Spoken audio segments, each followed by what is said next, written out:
Hey, what is up, everybody? Welcome, welcome. It is good to see you all here today. And it is good to be here with all of you here today. Hopefully, whatever it is that's going on in your world, it's a good day today.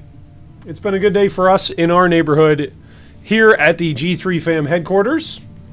Welcome, welcome to each and every one of you. Welcome, Avesti, and welcome, Nell. It's nice to see both of you here today. Our question of the day is a simple one. We're asking today, what is everyone's preferred currency making method? What is your preferred currency making method? Doesn't have to be what is the overall best currency making method in your opinion, but rather what is your preferred currency making method? Maybe it's going into maps and selling maps early on in a league. Maybe it's crafting a specific item and taking that item and simply crafting it a whole bunch because you know the best method on how to do it, and so you love to sell that item. You love to craft it and you love to sell it. Hey, welcome ZB1U. Welcome, welcome. Maybe the favorite currency making method that you have is prophecy farming. Maybe you like sitting and collecting and trading for silver coins and making a profit off of that. Maybe it's something different. Maybe it's something else. Maybe you like arbitrage trading. Maybe you like trading currency, flipping currency or flipping divination cards. Maybe you like fulfilling prophecies or fulfilling fated items. There's a whole bunch of different ways in Path of Exile to make currency. Maybe you like interacting with new league mechanics and figuring them out and being one of the first ones to try it. There's all sorts of different ways to make currency in Path of Exile. And so I'd love to hear from each of you what your favorite currency making methods are today. All right. Welcome, Nell. I've wasted a few chaos this morning buying a 6-link bow and trying to craft it myself. Oof, that's got to be rough. That's rough when it doesn't work out.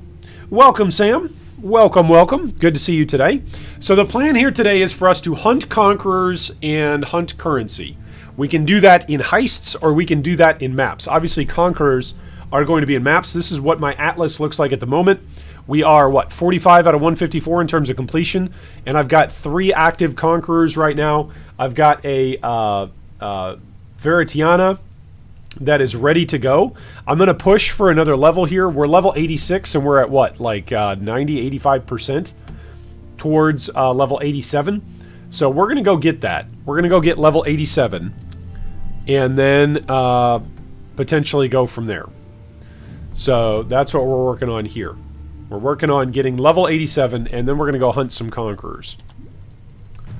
Or take down some conquerors once they fully spawned in their citadels. But I like to ding levels in softcore when I can. Because otherwise you just end up donating your XP to Chris Wilson. And he's already got plenty of XP. You know? I, however, don't. I need all the XP I can get. Oh, that's a big circle of death. Oh my! I do declare. Is the patch live yet? No, not to my knowledge. So, I believe we're still waiting. At some point today during the stream, it should be that the patch goes live. It should be, hopefully. Fingers are crossed. There's been no confirmation that I've seen yet today from GGG about, hey, the patch is coming in 10 minutes or something. Haven't seen any announcements like that.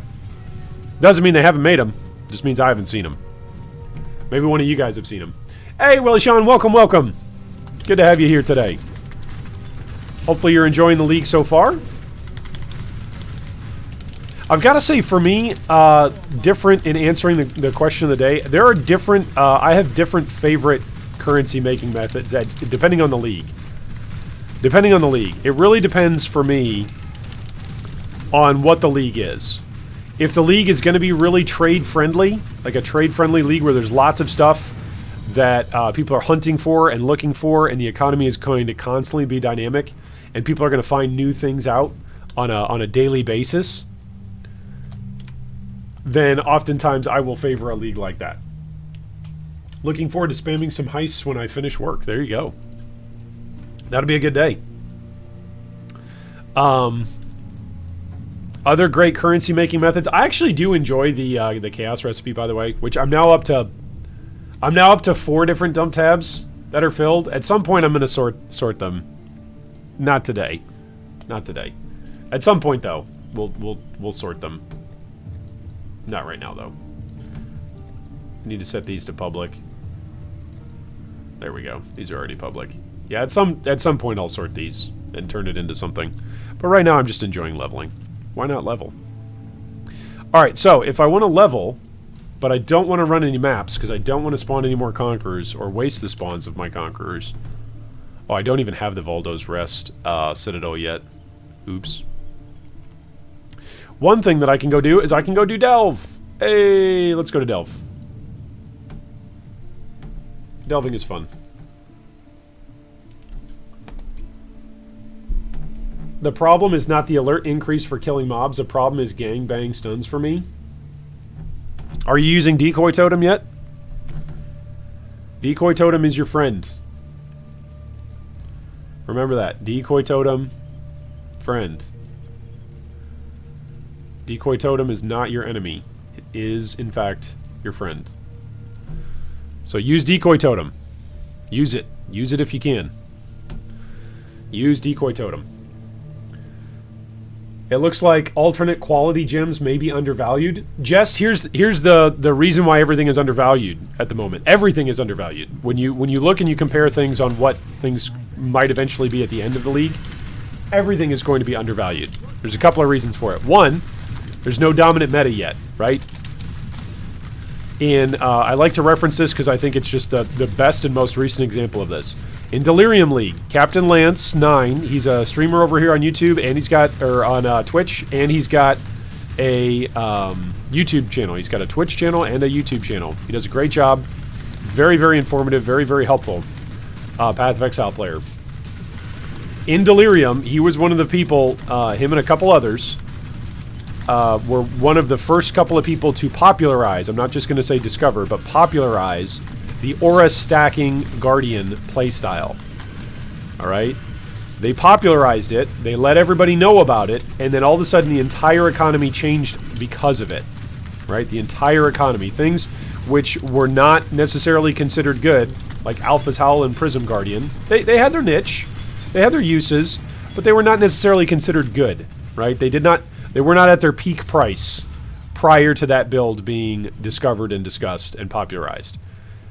Those items that were used by aura stackers were then popularized by a couple of players. A lot of people saw people, of course, later on in the league doing things like, you know, storm diving for Sirius Awakener 8 and, you know, standing in his beam and just AFKing at Sirius. Lots of really, really fun interactive gameplay with lots of danger involved. I'm being sarcastic, right? But people figured out a build. People figured out an economy. They figured out a use and a combination of available mechanics in the game. And that changed the dynamic of the league. So alternate quality gems right now are in a similar spot.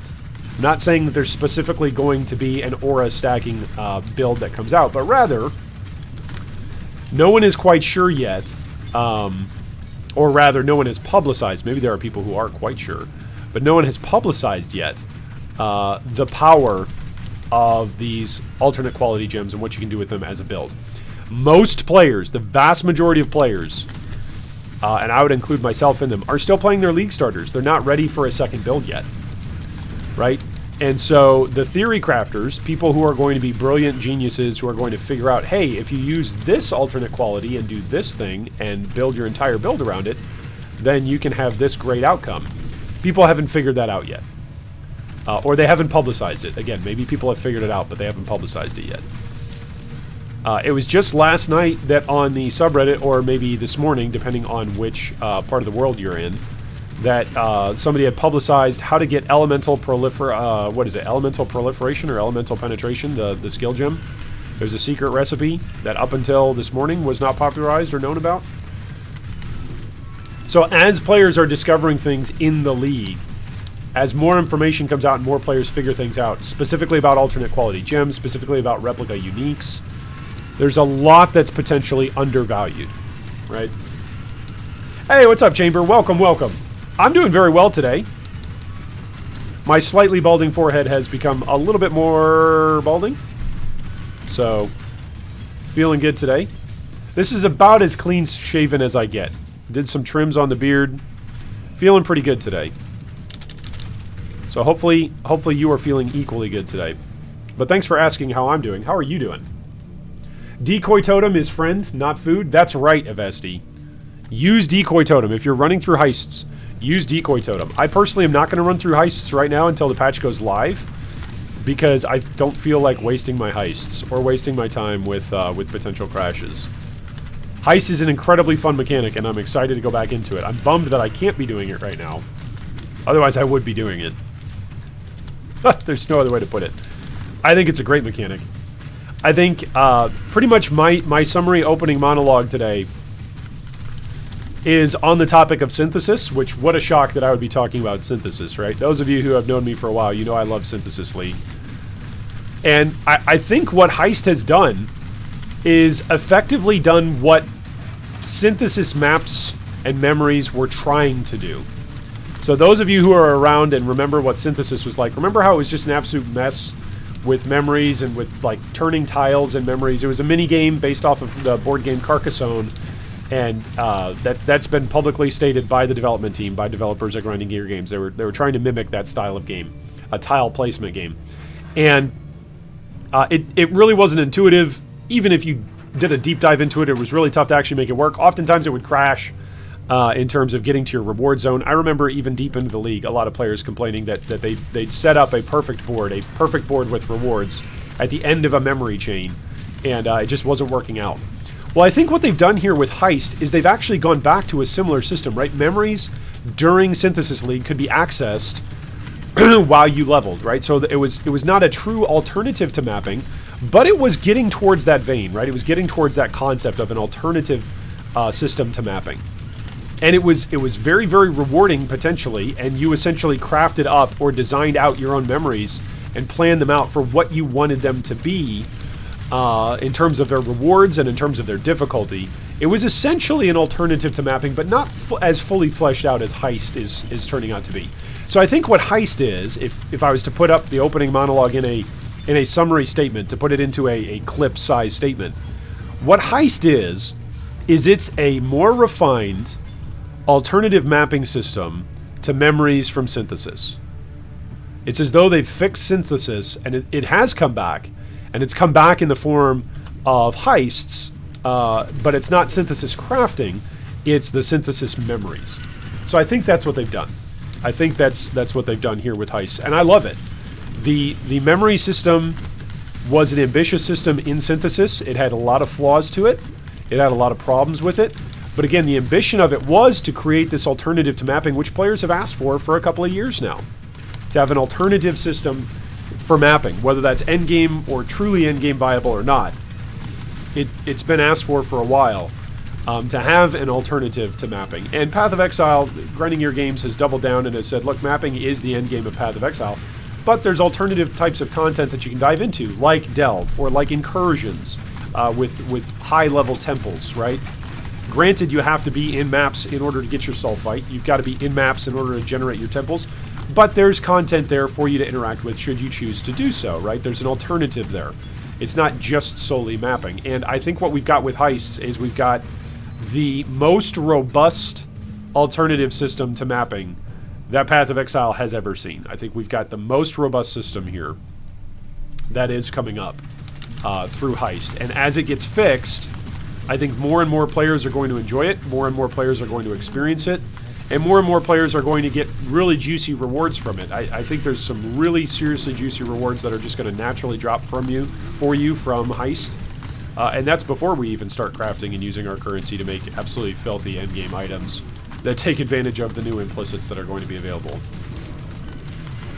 Which are quite interesting and build enabling, some of them in and of themselves, like item enabling in and of themselves. So it's going to be interesting. Anyway, that's the opening monologue today, a comparison of Heist to Synthesis. Because just like what I do when I'm playing variety games, where I compare other games to Path of Exile and wish that they would be more like POE, I do the same thing within POE by comparing different different leagues to favorite leagues of my own, saying how they could be better.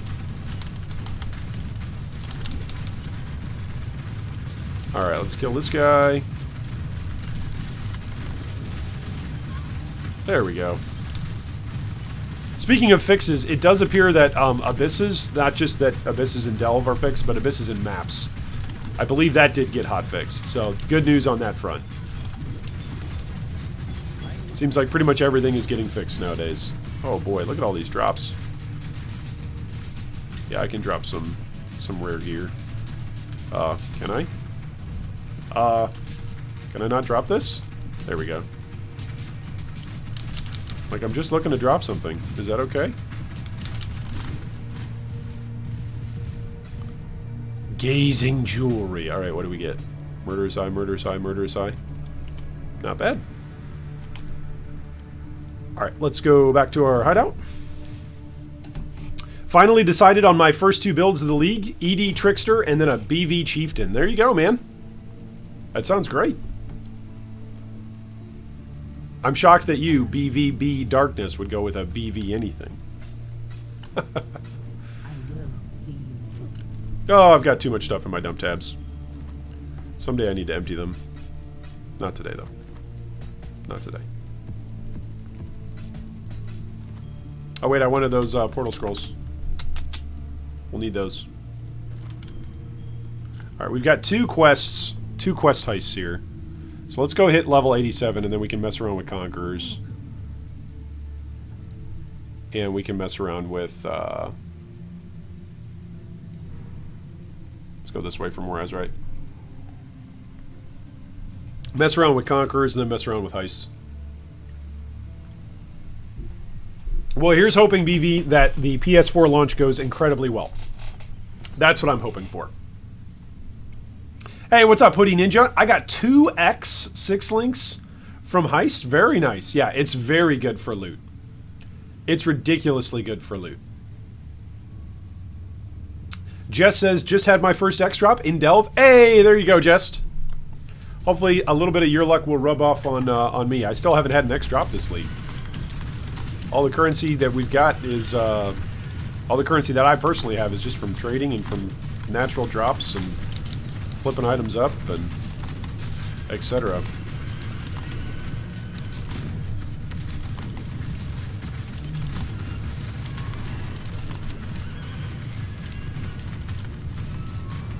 Not sure to go Spell Slinger though, or Self-Cast? Probably Self-Cast. Spell Slinger is fine if you're willing to build around the new reservation stuff. If you're willing to accept that your reservation is going to look different than last league, it's still fine to play. Yeah, Heist, here's the thing about the profitability of Heist. Anybody that thinks it's not profitable, we used to be playing Heist, right, with an alarm level that would go off when we kill stuff. So that meant that you were opening less chests, both reward chests and just regular chests, right, because you were worried about the alarm level. Imagine what'll happen and how rewarding this thing is going to be when we've all got full XP NPCs that can reduce raising of the alarm level, and we can just full clear kill everything inside the heist on the way to our potential mission objective. It's going to be ridiculously profitable. I think people are just going to go in and even say, I don't even need to complete the heist. I'll just run, or well, I shouldn't say complete. You don't even need to fulfill the mission objective. Like, forget running and getting some rogue markers. Just pop open all the chests, and you still might not make the alert go off. Like, it's going to be an insane smash and grab league, where you just run in, smash everything, and then grab all the currency that you could ever want. So, yeah, just pure currency drops are going to be ridiculous. Figuring out how to run and just buying up a whole bunch of contracts that are just currency contracts, or that will have currency rewards inside them, is going to be a part of the meta. 100%. Like, why wouldn't it? People that just want currency, just go get some currency, right?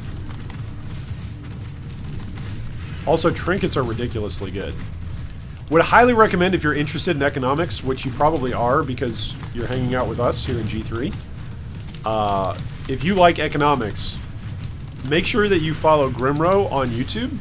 He does a great job of breaking down game mechanics, and oftentimes can give you a preview of how game mechanics are going to impact the economy in Path of Exile. Grimro does a great job. He's done it for leagues upon leagues. He's got his own website that he runs. He's got his own YouTube channel that he runs. I'm not sure if he still streams on Twitch or not. I don't know. But Grimro is a very, very informative, helpful player in the Path of Exile community.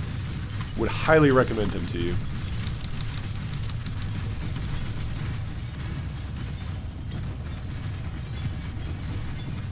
He has taught me a bunch about POE. I have 3 times the money that I had in Delirium just because of Heist. Oh, that sounds good, Willie. I would love to do Heist, but half the contracts and all the blueprints have crashed for me, says Crazy Musketeer. Yeah, hopefully they're fixing that today. That's the goal of today's patch, is stability. That's the goal, is stability and fixing some of the early league issues. Grand Heists take a lot of markers. Yeah, just, you can buy them. Like, there's people who are trading rogue markers, so just go buy them. If you're running out of rogue markers and you don't want to run maps, just go buy them. We're already full up on flares, I don't care. What are we doing for XP? Not great, but we'll get there. What is this, level 87? Yeah, we're pushing to 87 here. We'll get there. Hopefully we'll enable a second cluster jewel socket pretty soon. Whoops, wrong way. And by pretty soon, I mean over the next couple of days.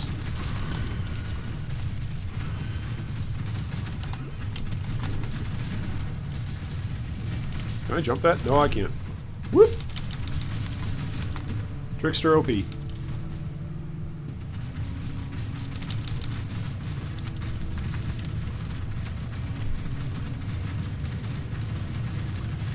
Grimro released a really useful one about the different agents. Yes, he did. You should go watch it. If you're looking about which agents to level up, go watch it.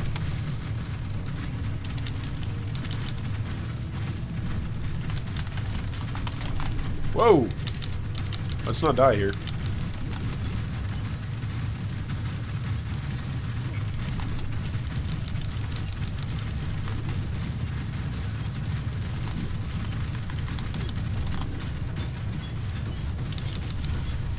Anything good? Nothing good? Some rogue markers.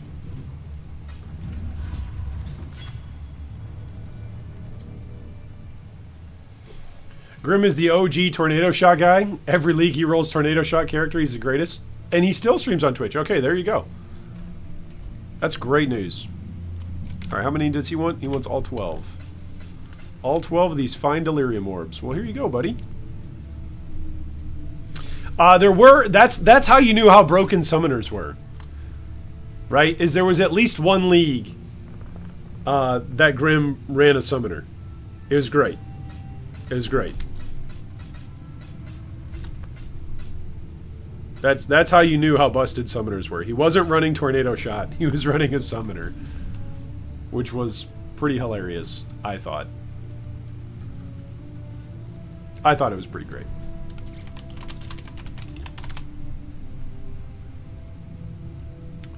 Alright, let's go take a look here.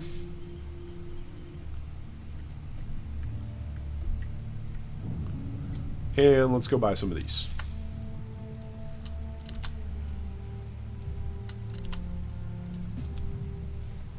So this is one of the most tried and true ways to make currency for the guild, for the guild bank. I know a lot of you like to ask questions about how we run the guild bank and how do we make currency. Bulk buying and bulk selling of stuff. Really, really helpful.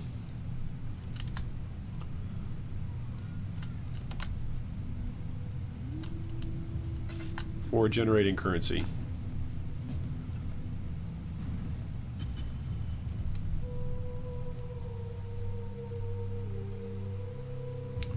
It's one of the best ways to make just guaranteed returns.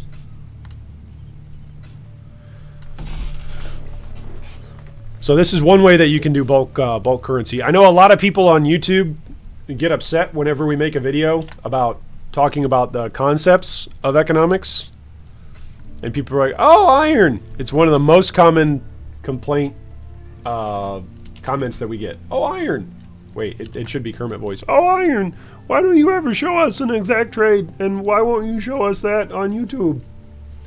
And I think it's a fair point, right? Hey, if something is working, then people want to see it in action. And so maybe if I export this video over to YouTube later on, maybe people will be able to have just a live test case example. But this is just one example of, hey, here's an actual live trade. So what we're doing is we're buying up Delirium orbs. Just buying up a whole bunch of them for 10 chaos. Buying up a whole bunch of them.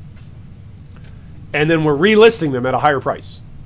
This takes us a couple minutes. This is not rocket science, people. It's not rocket science. You go, you buy up something that's being sold in a batch of 1 at 1 price, right? So right now, fine Delirium orbs are pretty much going for 10C right now.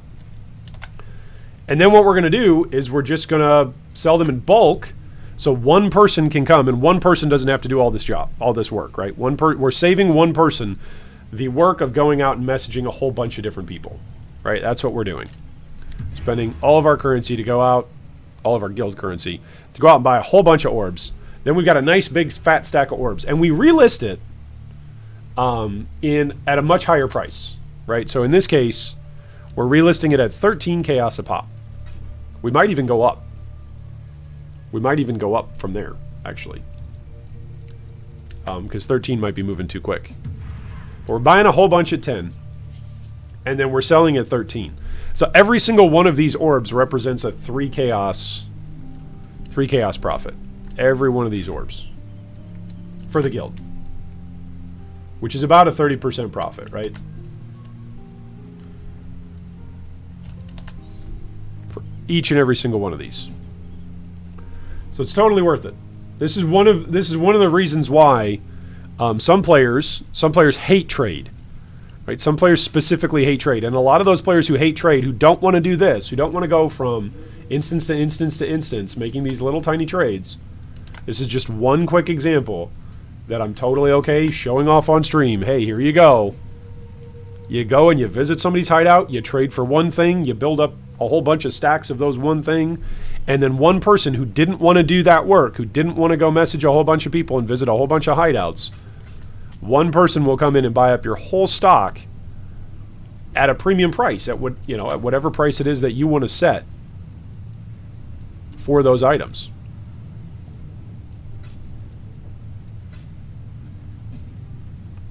So for us, for that last one that we set it at 13 chaos. So that's where we're going to set it at right now, and we'll see if we make another flip. So this means that every 3 orbs we buy, we're getting enough currency that we can get another orb. Well, really every 4, right? Because every 3 orbs would only be 9. But every 4 orbs that we buy and then sell, that's an additional orb that we can go and buy on the next big batch of purchases. So it really is pretty basic stuff. It's not rocket science. It's just using economic principles of, hey, what does one person want to do and what doesn't another person want to do? Okay. You meet in the middle of that, and that's called being a middleman, and it's called making a nice profit. See, here you go. Somebody instantly wants to buy up. Instantly wants to buy up those that we just listed. As soon as we listed them. Right? We did a few minutes worth of trading, and each and every single one of those orbs is now going to be... We bought them at, what, 10? And we're going to sell them at 13 a pop. According to what Baylor Mage has said, the archers are still real strong even after the slight nerfs. Are you talking about the sentries? How many did he want? He wants 11.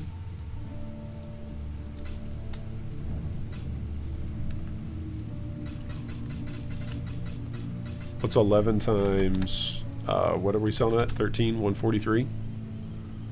Alright, there we go. 143 for 11. Bada boom. And so now we just keep doing this. That's a nice profit. It is a nice profit. Doing all of the legwork and adding a premium for a profit? Yep, that's what we do.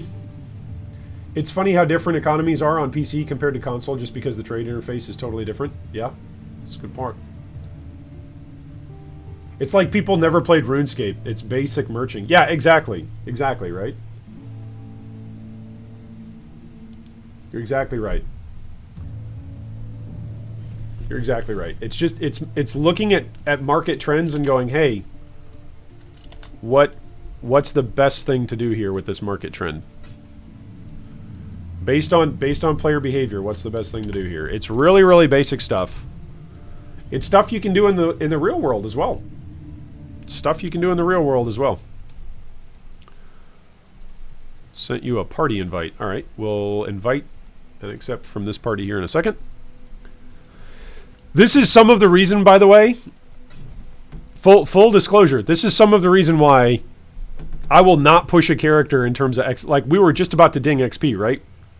And we're still going to do that, hopefully. Yeah, we're sitting at 97%, right? We're hopefully still going to ding XP and still push here and go hunt conquerors and go fight and go play, you know, monster killing Path of Exile. But we're also making a whole bunch of profit right now for our guildies. So that way our bank is profitable and everybody walks away happier. That's good news when we're able to do that. Let's queue up a couple more of these. Send me invites. Send me invites. There we go. There's an invite.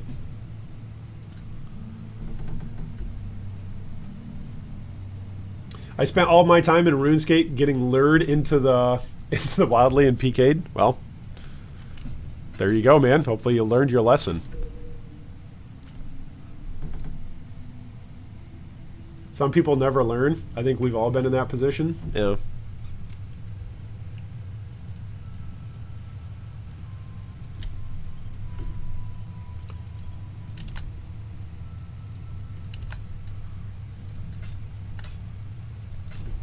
Now, depending on how quickly you can go, depending on how fast your fingers are and how big the margin is on what you are selling, as I'm going very slow here and just missed out on 2 potential trades, depending on how fast you go,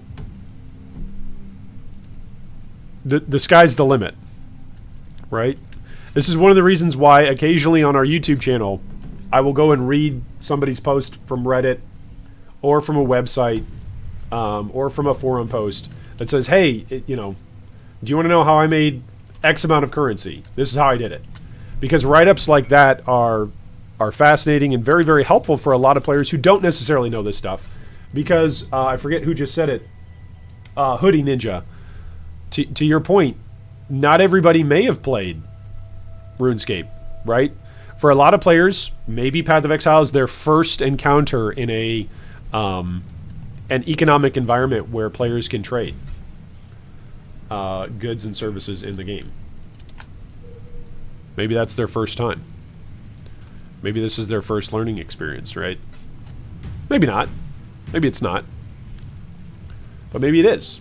Or maybe it's their second learning experience and they're just putting things into practice that they were learning. I'm not going to the Rogue Harbor, dude. Don't ask me to go to the Rogue Harbor.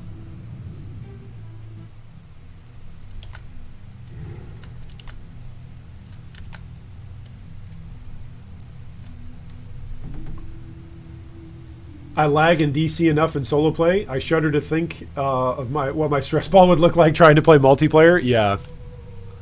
Multiplayer can get pretty ridiculous. Is this guy going to trade me? I don't think he is. He is. Yay, he did it. Alright, so go here and then leave the party.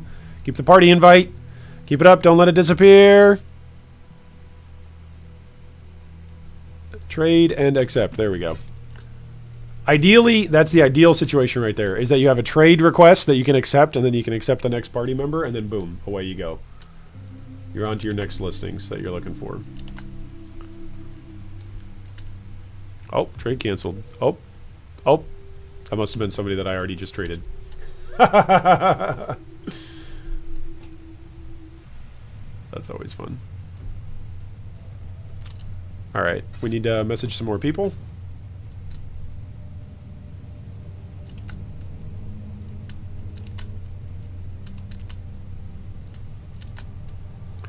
Really basic economic stuff.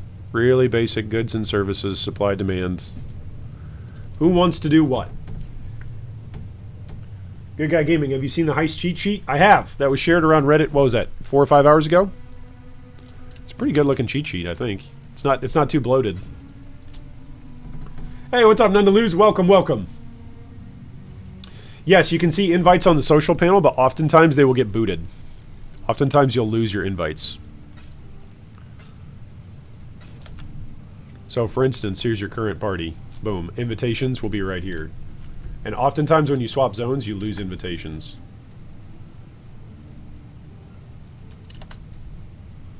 Let's see if that guy wants to do that trade. I think not, though. That would be nice if he'd sell 40.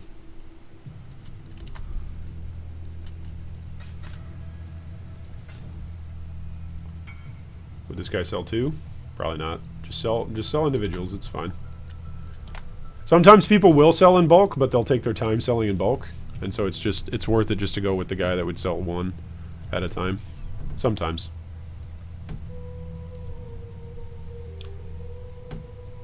Also, by the way, this method of trading is not very effective if you crash a lot between instances, right? Crashing between instances will slow down your profitability because it means that you're going through less hideouts and you're conducting less trades than the ideal amount. So just be aware of that. If you notice that you're crashing a lot when you travel to someone's hideout, then this is not a good method for you to make currency. So just be aware of that. All right, so what did we start at today? Did we start selling 12 of these? 12 of these fine Delirium orbs is what we were selling early on. I think that's what we started when we started the stream. Were we at 12? And we're already up to, what, 19? So we've gained, what, 6? We've gained 6 over 1 flip. It's pretty good. All right, let's drop this stuff off, and then let's go back and ding our level, and then let's go find some conquerors. View the chart, and let's go here, because then we can continue to go down.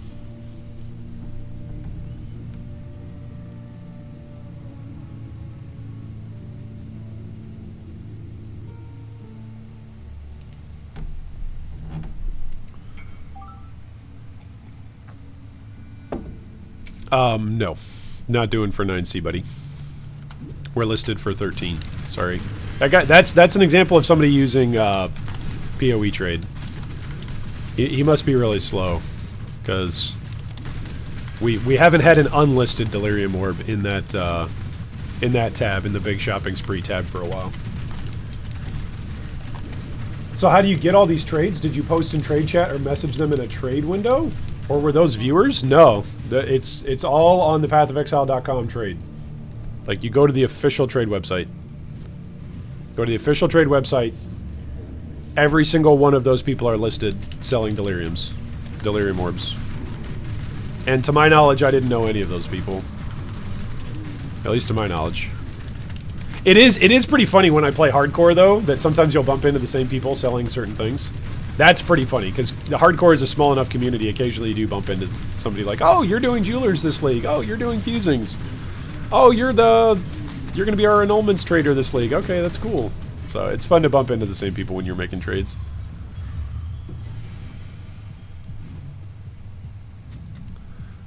All right, we're at 99%. Yeah, it's just all off of the official trade website, not off of the POE Ninja website or off of the POE.trade website, right? It's not a third-party trade website. It's actually Grinding Gear Games' official website linked to trade, which is quite nice. It's got a lot of robust features. Don't die. Yeah, I'm at 99%. 99%, watch me die right here. I'll just rip to a degen. Or I'll just stand in the way of a screamer.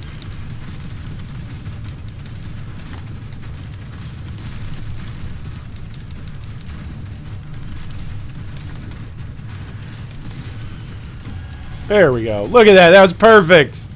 We dinged the level as they all exploded, and we got our res right. All right, cool. Let's go back to our hideout. I think we're still, what, 1 or 2 more levels away from being able to socket this? Yeah, we are. So we're level 87 now. All right, so we got one, one passive tree that's up here. Or, I'm sorry, one cluster jewel. This is all a passive tree. Duh. But one cluster jewel up here. The Rapture Bliss, which unfortunately it's only got Wicked Paul on it. But, so be it. And then we've got our medium jewel here, which gives us Student of Decay, which is pretty good. When you consider this is 25 damage over time, and then 13 chaos resistance, and then Method to Madness is 12 chaos resistance and 22 chaos damage. Like, I like that. Granted, it's damage over time. It's only the dot effect, but which is not that great, but I like it. I like it. I think we're done up here. I don't think there's any reason to go up here. So I think we go here with the second cluster jewel, and we'll aim for like Wicked Paul and then Unholy something or other. something unholy. Which, what are exalts doing, by the way? Why are exalts dropping? I'm the economics guy. Can you guys tell me why exalts are dropping? Stay vigilant. What is happening that is making exalts drop in price? Stay. Alright, let's see if we can't go kill Veritiana. Inflation for Heist? Yeah, typically they don't drop in... Typically the things that make exalts drop in price is ban waves that gets rid of a whole bunch of bots and a whole bunch of players for violating terms of service. That's typically what oftentimes what I'll see, and that usually happens 4 to 6 weeks into a league. But it was really interesting to see after the weekend. A lot of the times from weekends to the week, there's a little bit of pullback in the prices on items in general. Because it's just a different set of players who can play on the weekend versus a different set of players who play on during the week. That's just the reality of it. Chayla Breach! Kill it with fire! Oh wait, kill it with chaos. Oh my goodness! It's a good thing there was no corpse exploding mechanic right there. Yikes! That would have been the end of me. Well, not really the end. It would have been a portal, because I'm playing softcore. I just couldn't bring myself to playing hardcore this league. I couldn't do it. Like, nope. There's too many characters I want to build this league. Look at that. That's, I think, my second red map to drop. It's good news. The question is, am I going to get to my first Awakener fight before or after my first Exalt drops? I'll probably get to it before. I can't believe I haven't had a raw Exalt drop yet. I've had a couple of good things drop though, so no complaints. No complaints. I can already hear some people screeching though. Well, why do you need exalts to drop when you can trade like that? Maybe I don't need exalts to drop. Maybe you're right. Maybe I can just up the prices on Find Delirium orbs and away we go. Now the risk, I didn't say anything about the risk. So anybody that stopped watching 10 minutes ago is going to miss out on this pro tip. The risk of buying up a market and relisting it for a higher price is when somebody else comes along and does the same thing. Alright, that's the risk. It's called a hole in the market, right? When you identify something that's a really, really profitable trade, and other people are also trying to do the same thing you are. That is precisely one of the reasons why I typically don't show live trades on YouTube videos, because by the time the YouTube video comes out illustrating whatever point it is that I'm going to make, somebody goes to try to do that exact same trade, and rather than seeing it as an illustration of a point, of an economic principle, they go, oh, that exact principle didn't work. This guy doesn't know what he's talking about. He gave me a bad trade, dude. No. No, yeah, I did give you a bad trade, but I gave you a good principle, right? And the trade was good when it happened. I think this is the same guy as before, so this guy just keeps coming back to us and buying in bulk, which is fine. He might be buying in bulk as well. He might be relisting at an even higher price, which is fine. It's okay to be a small minnow. Like, it's okay to be like, hey, there are times in different markets where you're going to be a bigger fish and times where you're going to be a smaller fish. It's okay to recognize that. All right, how many does he want? He wants 13 fine Delirium orbs. Nundo Neck is his name. More in circulation, maybe, says Chamber? Maybe. Avesti says, I bought Next last night with Save Chaos. Had one drop 10 minutes later. The drop felt much better, just saying. Yeah, drops feel great. No doubt about that. Drops feel great. All right, 150.69. There we go. All right, so now we're going to take this. Boop. Boop. And you see how many more we're going to buy? We just sold 13. And we're going to buy 10, 15, 17. We're going to buy 17. So we just made 4 more. Is what we just did. Hopefully. Hopefully. Let's go see.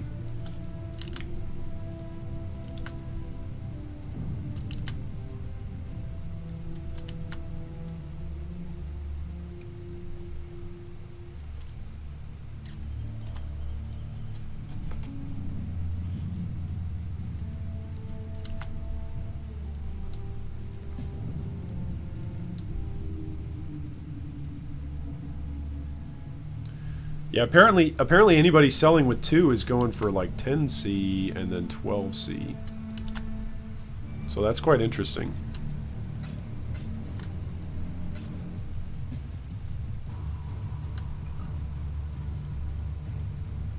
It appears to be the difference there is 2C.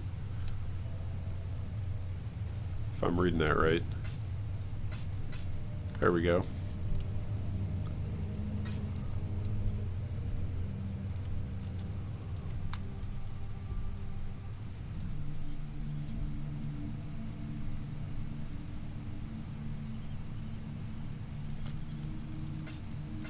There we go. Thank you. Thank you so much for contributing. Feels good. And I knew that it would.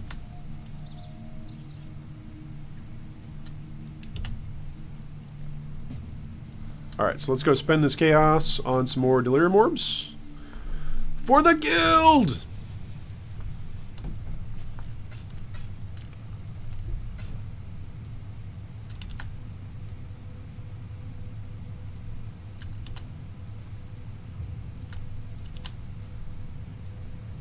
If the trade interface was not this good as it is now, I don't think I would trade nearly as much as I do.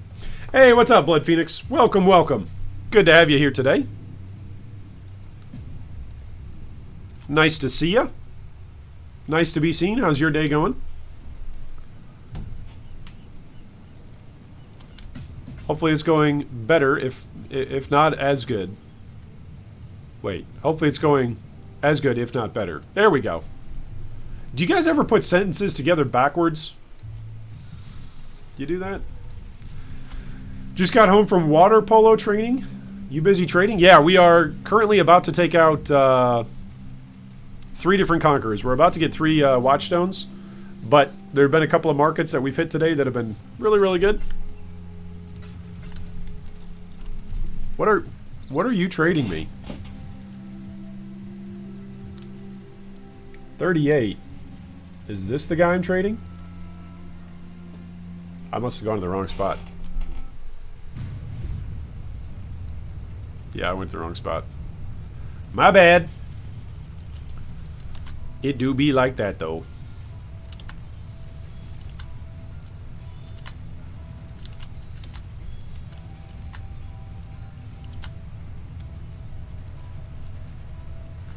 That player is busy. He should be busy with me. There we go. Getting busy making trades all day. Oh no, Rogue Harbor. Not going to the Rogue Harbor. Not doing it. For those of you who are wondering, Ninja Hoodie, you were asking earlier, yes, I use the official Path of Exile trade website. And then I use Trade Companion as a helpful monitor for previous trades and current ongoing trades.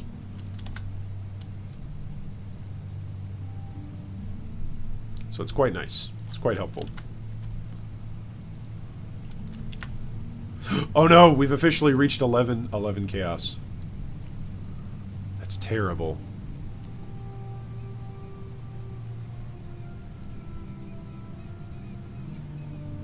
Occasionally you'll find a guy who has no idea where it is. Where's the thing that he's trading you? He's just got no idea in his stash. Takes him like 10 minutes to figure it out. What was it that we were trading again? How do I access my stash? Sometimes you find folks like that. Sometimes I'm that, folks. Sometimes I'm like, wait, what, where? Huh?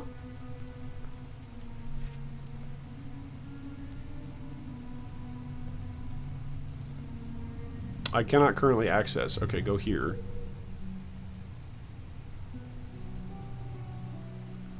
Now can I access? We'll find out.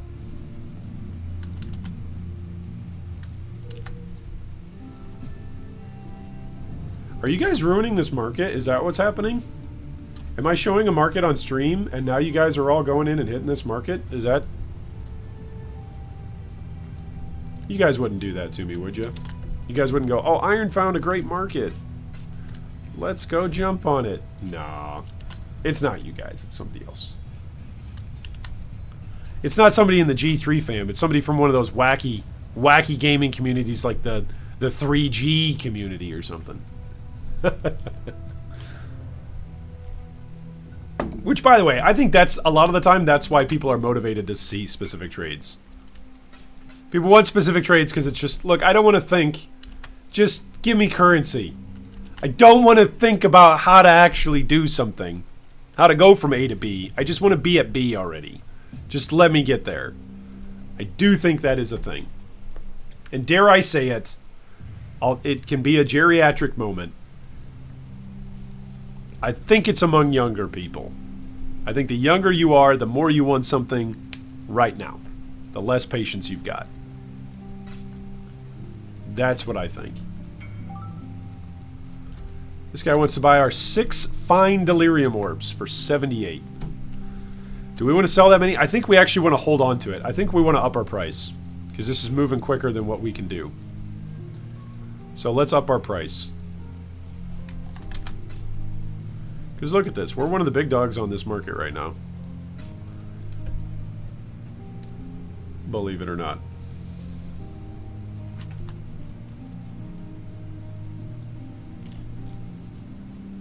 We are the big dog on this market right now. Wow. Oh, there's another guy that's got 13, but he's sitting to sell them at 20. Dude, they're never going to move. I'm not going that high.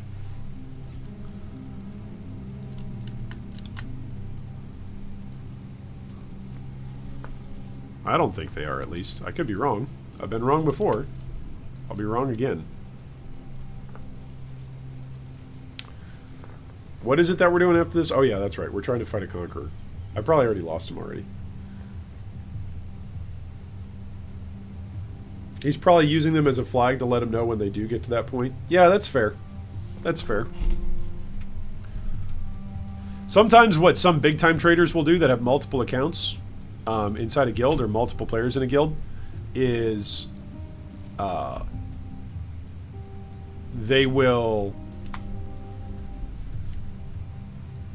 essentially have one person set at one price, and it's almost like reverse price fixing, right? It's like a price indicator, right? So price fixing is saying, hey, I'm going to put a price really, really low and hope that new players, you know, sell at that price and also list at that price, and then you swoop in and you buy it from them. That's price fixing. But there's another phenomenon where you put something that's way, way too high a price, and when there's not that many competitors on the market, oftentimes players will look at other players on the market in order to see and evaluate their own goods, right? So let's say, for instance, you're the only person to own a dagger that does 1 damage. 1 damage. Ooh, 1 damage. There's nothing intrinsically good about this dagger, right? Did I say dagger? There's nothing good about this dagger. But what is good is if you just genuinely have one dagger. Hey, welcome K-Trim. Thanks so much for hosting. If you have this one dagger, what you can do with that one dagger is you can price it at a Mirror of Calandra. Now, the second person who finds that same dagger or that same sort of dagger is now going to feel compelled to try to price their dagger in a competitive method with your dagger as the other price point. So, if you're asking for one Mirror of Calandra for your dagger, they're going to ask for, let's say, 10 Exalted. Then somebody who's coming along says, well, this other dagger's only 10 Exalted, and that other dagger's a Mirror of Calandra. I'll gladly go and pay 10 Exalted for that dagger, because I don't want to pay that for Mirror of Calandra. So what you have is you essentially have one guildie or one trade partner who will agree to set a price point, to inflate a price point. And then anything else that comes in underneath that, you can either buy it up, or you can list your own stuff from another player at that lower price point. It's not quite price fixing, but it's like another layer onto price fixing. And what it does is it allows you to set a market higher than what you would otherwise normally find that market at. Nothing good about this dagger. That's right. Good afternoon and welcome, K-Trim. Hopefully your day yesterday went well. Hopefully today goes even better. Jess says, I'd prefer pricing low and making money that I can use to improve my character now rather than leaving things sitting in a tab not being bought. Yeah, so there is a theory about, hey, 10C spent now is better than like an Exalt spent in a week, right? There is something to that. All right, so look at this. We started the streaming session today. What do we have? 11 or 12 Delirium orbs, and now we're sitting on what? 22, 23, right? And that's just all of that has happened as we've been streaming today. So anybody that's watching the VOD, you guys have seen all this work. This tirade needs to be highlighted. A clip is too short. Oh, that's fair. You talking about the dagger? The dagger tirade? But seriously, it's just an economic principle, right? Of how is it that you can make something look more appealing even when it's not that appealing.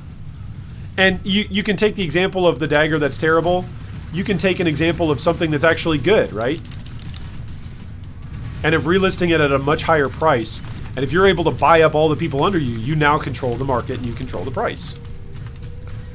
Again, the danger in doing that, though, is when you no longer can control the market. That's the danger. The danger is when you're no longer in control of the market. Someone else comes in. Somebody else is now a bigger fish. And you got to watch out. All right, how many times are we going to die to Veritana? We're going to give all of our XP away to her. The truth is cold.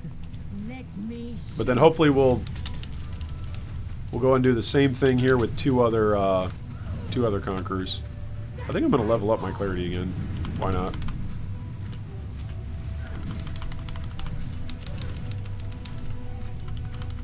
Did 75% already? That's good. Ouch. Alright, watch out. She's gonna do her thing. That's usually the move that kills me. The Icicle Shot Winter Orb combo. Oh, there's her slam.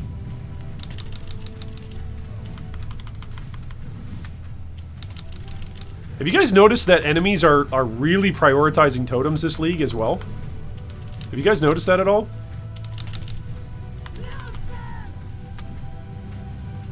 Oh, her ice shot's not prioritizing them, but I feel like enemies are definitely putting a higher priority on totems nowadays. Alright, what is she at? 25%? Too bad no Culling Strike.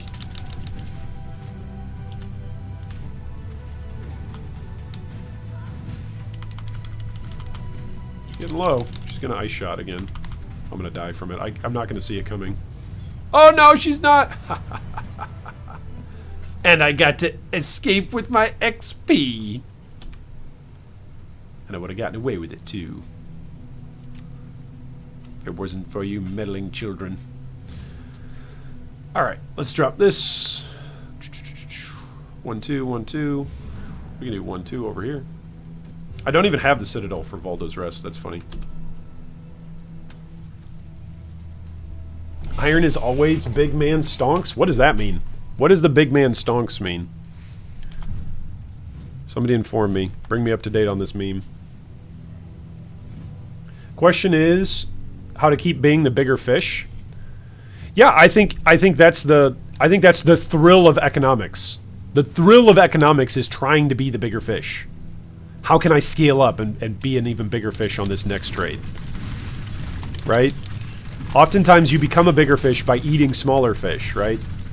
Let's just go with this fishing metaphor for the rest of the stream today. We're just talking fishing. I went fishing with my son over the weekend, so it was one of our activities that we did. Even though it was opening weekend of Heist. Took my boy fishing for the first time, and he caught a fish. He hooked it. He quite literally hooked a fish. The fish did not take the bait. He just hooked it through the stomach. Alright, I'm going to have to buy a portal gem here eventually. Otherwise, I'm going to keep going back to Nessa and be like, excuse me, ma'am. Can I have your portal scroll? The boss in Mausoleum map loves my wither totems a lot. Yes. Yeah, I really have. That's a genuine observation. I'm not trying to make a joke. I think monsters, something has happened with monster AI and totems this league. Maybe I just haven't paid attention to it in previous leagues. Maybe I've just missed it. This guy wants to buy 23 fine Delirium orbs for 322 chaos.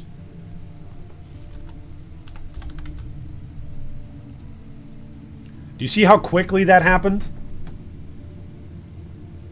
Do you see how quickly that happened?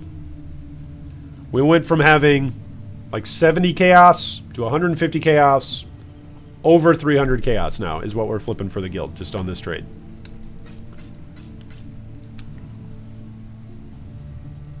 It's a lot. It's a lot.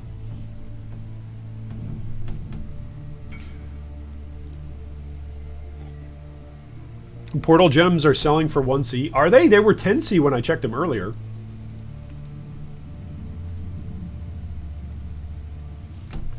Portal gem. Oh, you're teasing me. They're 8C. See, they're not 1C. 8 and 9C. Look at this. This is how much chaos I have. I only have 1C.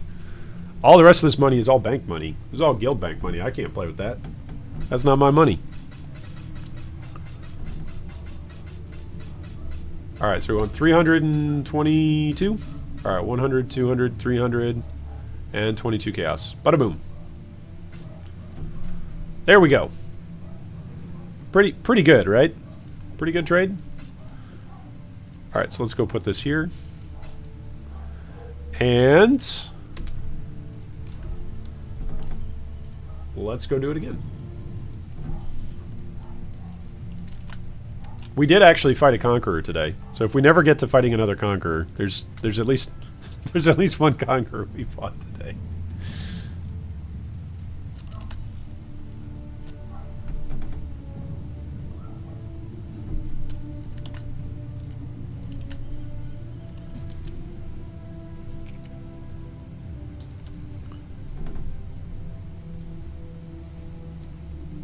POE Ninja lied to me? Oh, man. Yeah, POE Ninja... POE Ninja doesn't always have the greatest reputation. For live searching. Like, POE Ninja can be manipulated. So, just be aware of that. Would help to be looking at Heist instead of Standard. Yeah, that would that would do it too. That would do it as well. If it makes you feel any better, K-Trim, earlier this morning I thought I had found a really, really profitable trade. And then when I went to message the person, it said, you're not in the same league as this person. Oh, that's why it's so profitable. I'd found something in Hardcore Heist. I had accidentally selected Hardcore Heist. It's like, oh man, I think I found a steal here. This is going to be great. It's because the price point of everything in hardcore is quite different from what it is in softcore. So, yeah. For anything over 5C, I always check the trade site when I'm looking at Ninja. Yeah, that's a good recommendation, and it's one of the reasons why I don't use the trade macro or any trade macro whatsoever for price checking stuff. If I feel like something is worth taking the time to check on a macro, I want it to be accurate. I want it to be 100% accurate, or 99% accurate, whatever. I want it to be as reliable as is possible. And so some of you are going to counter, oh, but Iron, that means that you slow down a lot more and you look at the website. Well, yes, but looking at a website and searching terms, that is a skill. Like, you can develop that, you can speed that up. Yes, there's a limit to it, right? Eventually you'll be limited on what you're able to do. But I feel like I've heard so many different players use the trade macro and go, that wasn't really worth it, and that wasn't really worth it, and that wasn't really worth it. Oh, it mispriced this. Oh, it mislisted this. Oh, there's price fixers, and so I got to be careful about this. You got to know which markets there are price fixers. And I'm going, look, if I'm already looking at all this information and knowing all this, I'd rather just look at the trade website. It gives me a live look. Yeah, well, the macro sometimes is giving you a live look. Yeah, but the macro in the past is also noted to have crashed its own usage when it's bumping up too many times against the API and it gets shut down, or it's not being supported up to date with a new league item that has come through, or a new item base to be searched for, and so then you're instead of relying on your macro, you're going back and you're looking at the trade website. It goes back to, you know, what could be seen as a very old argument, but would you rather use a calculator or would you rather do the math in your head, right? If you can do the math in your head, oftentimes it's faster. If you're able to. If you're not, then the calculator's faster, right? Or in my case, from Katrim and I, when we were back in school, you know, it was a slide rule or an abacus. A lot of you guys don't know what those are, so it's okay. But it's what we used to do. We used to have to turn our homework in triplicate using chiseled homework on tablets of stone, because we didn't have paper. Paper was invented a couple of years after I graduated high school in Egypt, and then later on in China as well. Hey, what's up, King Spade? Welcome, welcome. Sir Herbalist says, I use trade macro to open the trade website with all the other stats filters selected. Yeah, that's a great use of it, right? That's a much better counter argument than any of the arguments that we've just done.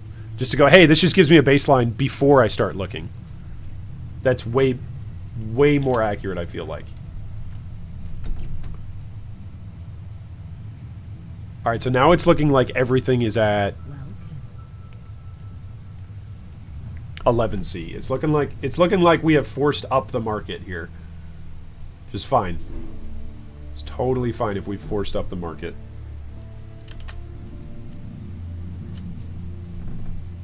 Because we're going to keep forcing it up. That guy that was at 20 is going to be very happy very soon.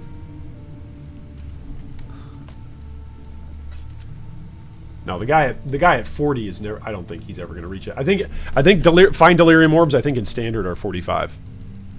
So I don't see it reaching 40 in league.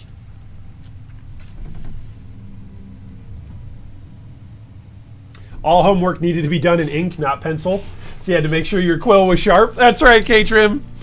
Oh, man. Do you remember what it was like when you lost a good feather? You're like, man, that was my best feather. Oh, how am I going to take this exam? I don't have my good feather. Ah. You know, you had to go out and get another bird and start looking for a good feather again. What's up, Jux the Rockstar? Welcome, welcome.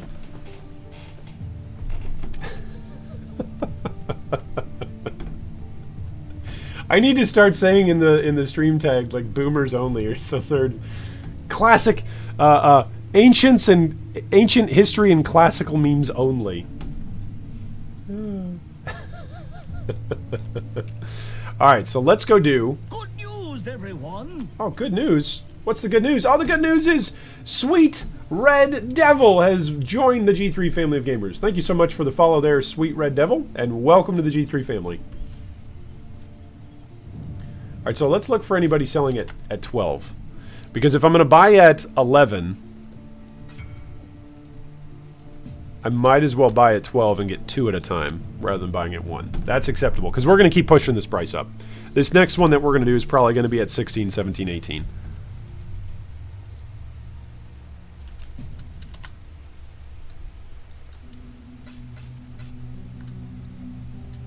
Oh, whoops. There we go. I canceled that invite, didn't I?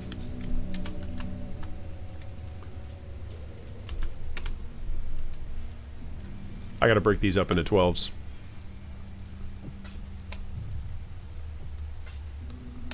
And then I'm buying 2 at a time, so there we go. That should be 1, 2 trades, 2 trades. Yeah, these guys are all getting back to us, so this is good. This market's definitely moving.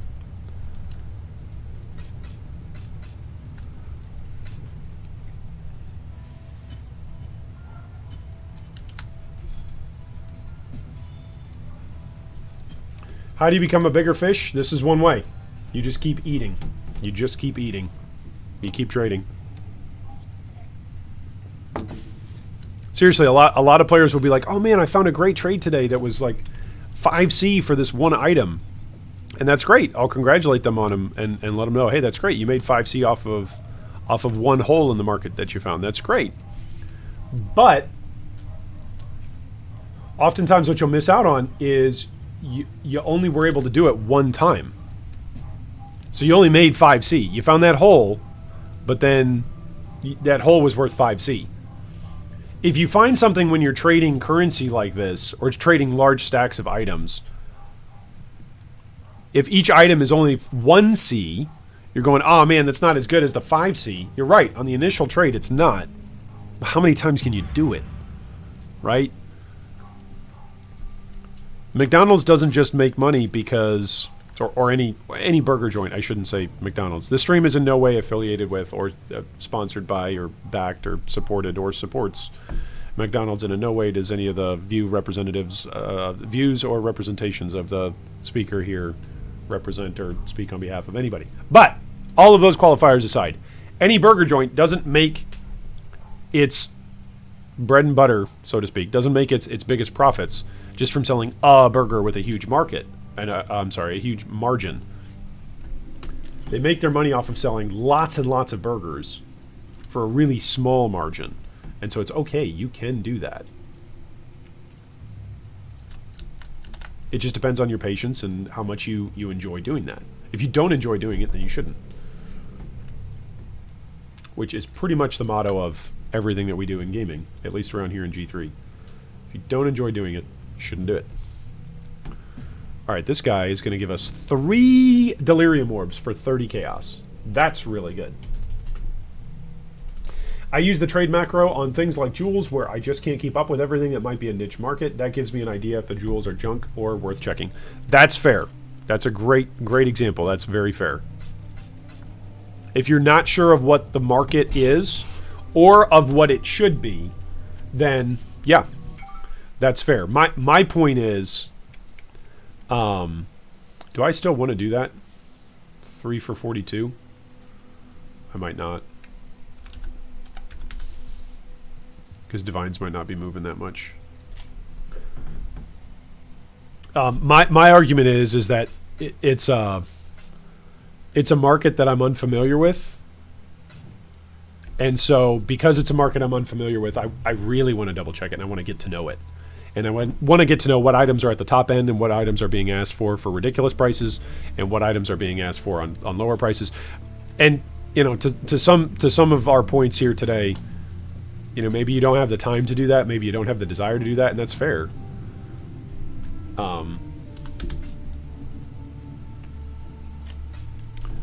For me, though, it's totally worth it. I think.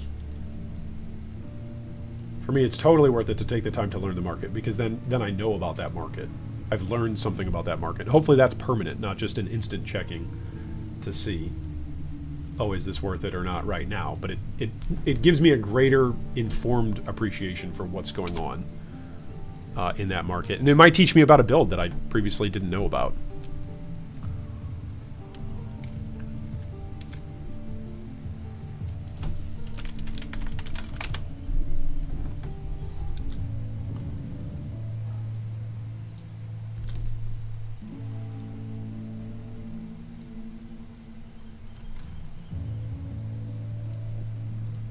I think we're going to get out of Divines here pretty soon. We get out of the Divine market. Which is good, because the bank is only holding one, so... if we were looking to get out of the Divine market, then now is the time to get out. Is somebody competing with me in stacked decks? Is that why I'm not seeing this go off?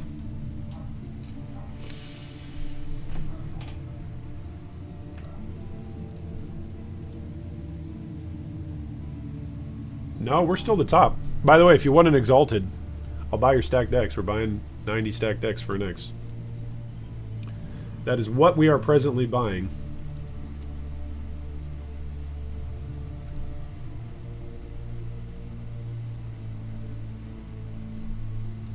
Alright, this is looking pretty good. Let's go set these up. How many do we got? We got 26. 26 fine Delirium orbs. So let's see, who are we competing with who even has 5?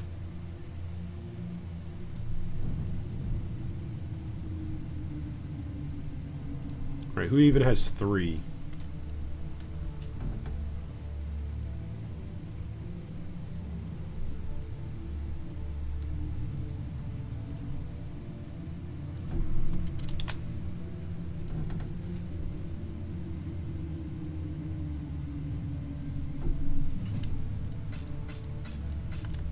We're gonna buy these. We're buying these at 13 chaos a pop, but then we're relisting for 16. So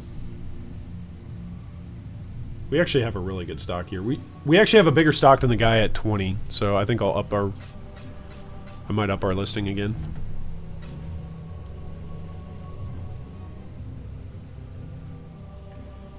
Yeah, we've got the most on the market right now.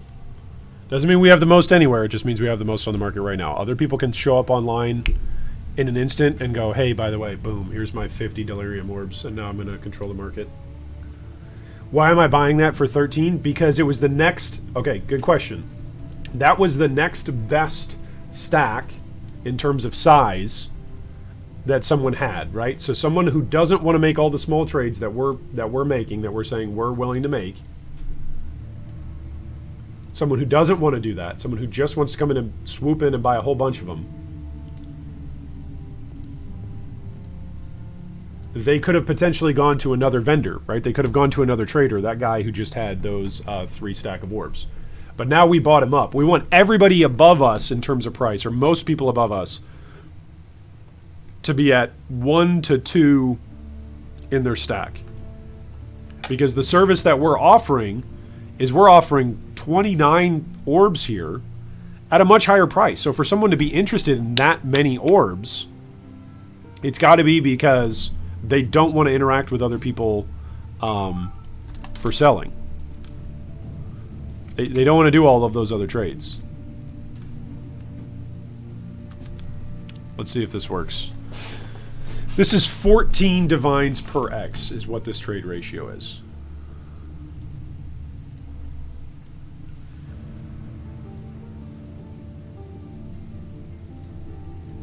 And then what are we going to sell them at? We're going to sell them at 13, so we're making a divine here. That's not very good. I feel like that's a lame. I feel like this is a lame trade. We could also just turn the chaos into, or turn the exalteds into chaos via divine training. That's the other thing that we could do.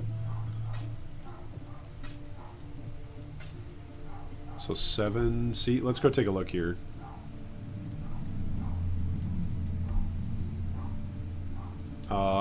Divines are all 1. Stacks of 1. The sellers are all stacks of 1 divine selling at 6. There's a stack of 5. There's a stack of 33. which is right below 7. So we're a bigger stack than that. We have a bigger stack than that. There's somebody who has a bigger stack than us at 7. Okay.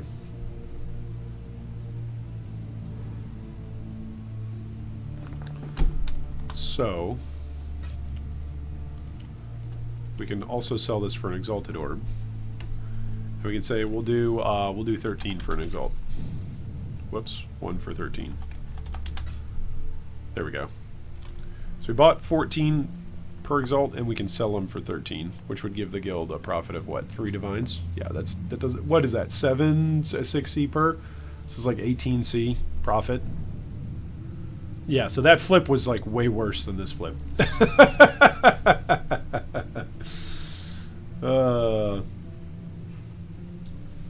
I made 3x today with alts only, with some China bots. Hey, there you go, Just a Rockstar. When you find the bots that are just flipping on bad ratios, doesn't that just? Oh, there's something about it that's just beautiful. Like, oh man, this guy's trying to break the terms of service, or this guy's got a really bad ratio, and I've found a hole in the market, and my bank account is just the right fit. You feel a little bit like Goldilocks when you find those moments. It was just right. Oh no, I'm not a transmutes. No, I'm not. Haha. Curse with temporal chains. No, I'm not. Haha. Don't need any Nico. Ooh, I should set up my syndicate eventually. That's something that we'll set up eventually. Not right now, though.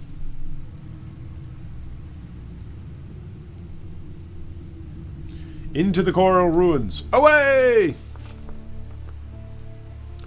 Alright, let's go see what's going on. If you guys would rather that we just do trading, we can do that. Our question of the day, by the way, for those of you who are joining us later on, our question of the day is, what's your favorite way to make currency in Path of Exile? What is your favorite way? Just need a moment to catch my breath. Do you have a favorite way of making currency in Path of Exile? What is it?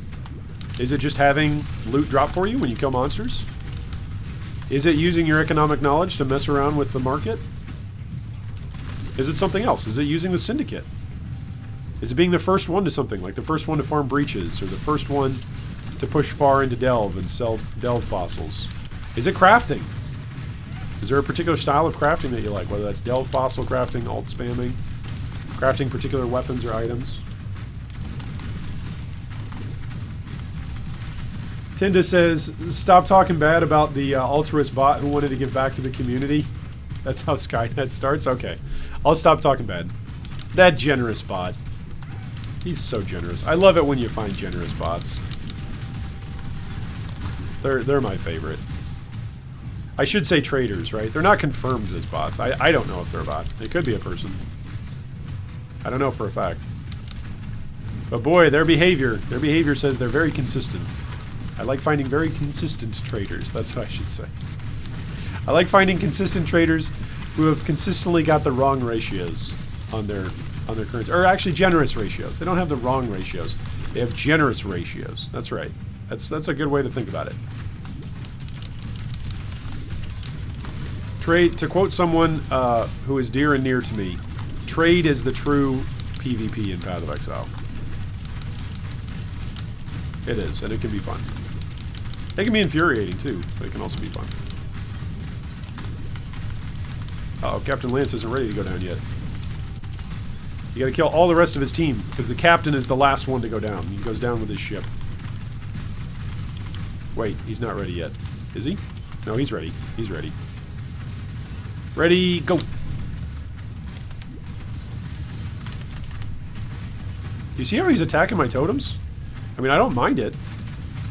I'm okay with him going after my totems. It's just funny. It's just funny. Hey, we got a Zana from that, didn't we? I'm okay with that. There's a Vol area over here. A Vol side area.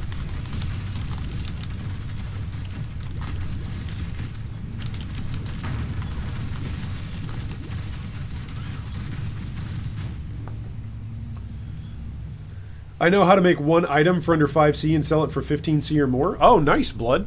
That's really good. As long as it's a build for, you know, an item for a build that's in high demand, keep doing that. That's just 10C. You're just printing 10C every single time. That's great.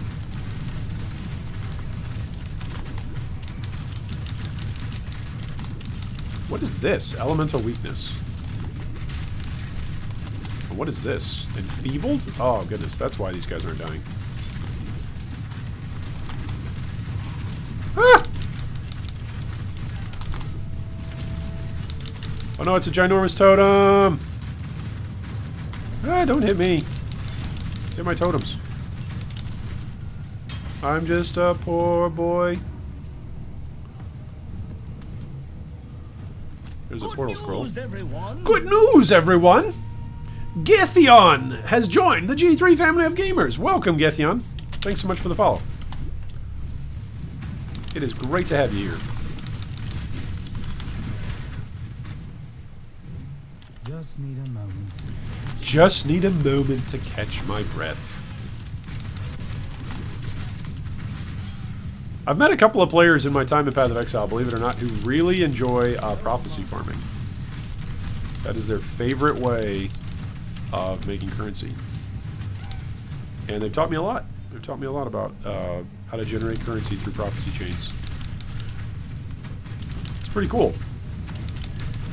It was something that I had not previously really considered or tried. And so it was pretty cool to learn about. I mean, if you like learning things. If you don't like learning things, then it's incredibly boring and tedious. I feel like that's everything in Path of Exile, though, right? Everything is boring and tedious if you know, don't like learning something new, because pretty much Path of Exile is a game where you're learning something new every day. So, if you like learning new things, POE is the game for you. If you don't, you might enjoy it, but you're not going to enjoy all the new things that you can learn. Records office. Oh, I think that's my highest level 1, level 77. So that's definitely going to blow me up. I'm definitely not going to survive out of that one. What's my evasion rating at right now? 50% chance to evade? And my dodge is what, 40? Oh no, I'm up to 60, 65, 67 with elusive. Pretty good.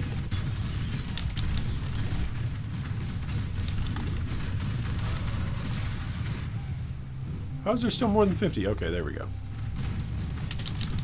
Probably because of these asps.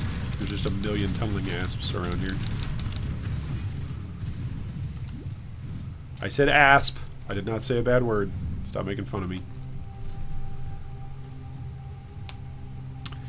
Katrim says, I've never found an easy way to make currency. I just want to kill things, but that doesn't help pay for items necessary for top builds. Yeah. I think we've talked about this before, Katrim. I think remind me if I have, if we already have. I think Chaos Recipe is really good if you just like to kill things. And it's early on into mapping, where you don't have the currency to push very far into mapping. I think the Chaos Recipe is really helpful to springboard you. And a lot of players are gonna poo-poo that. A lot of players are gonna go, oh, Iron, you can do way better than the Chaos Recipe. Yeah, but if you just want to kill monsters, you just want to run maps, you just want to have fun, that is your style of fun, is killing stuff. Like getting a Chaos Recipe loot filter, and then having enough stash tabs to actually sort them properly. I think it can be fun. Javier, if you're looking for my league starter, you can use the build command. But starters will redirect you to the 4 recommendations that we had for this league, that were specific for this league, not just generic starters.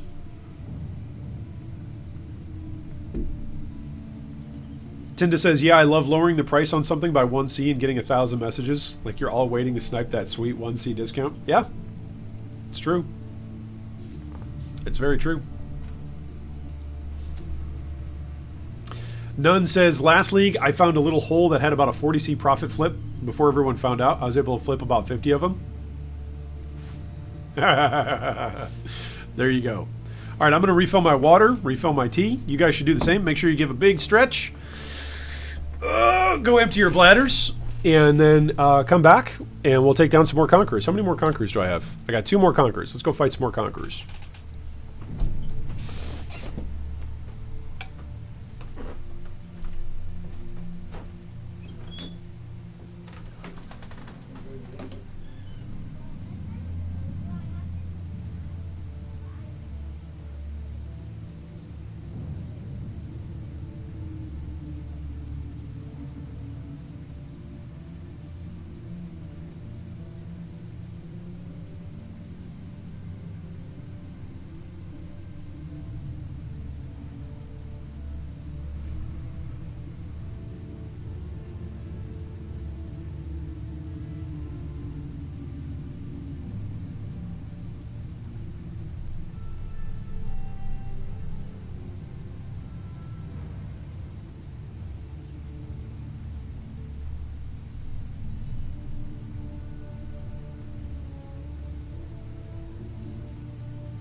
And we are back, ladies and gentlemen.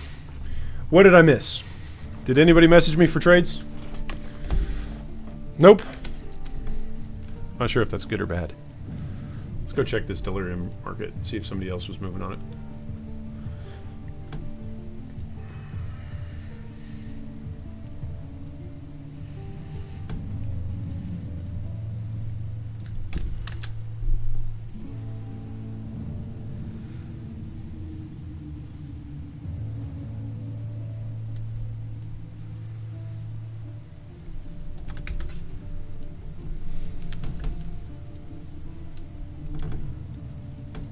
All right, let's see what you guys said.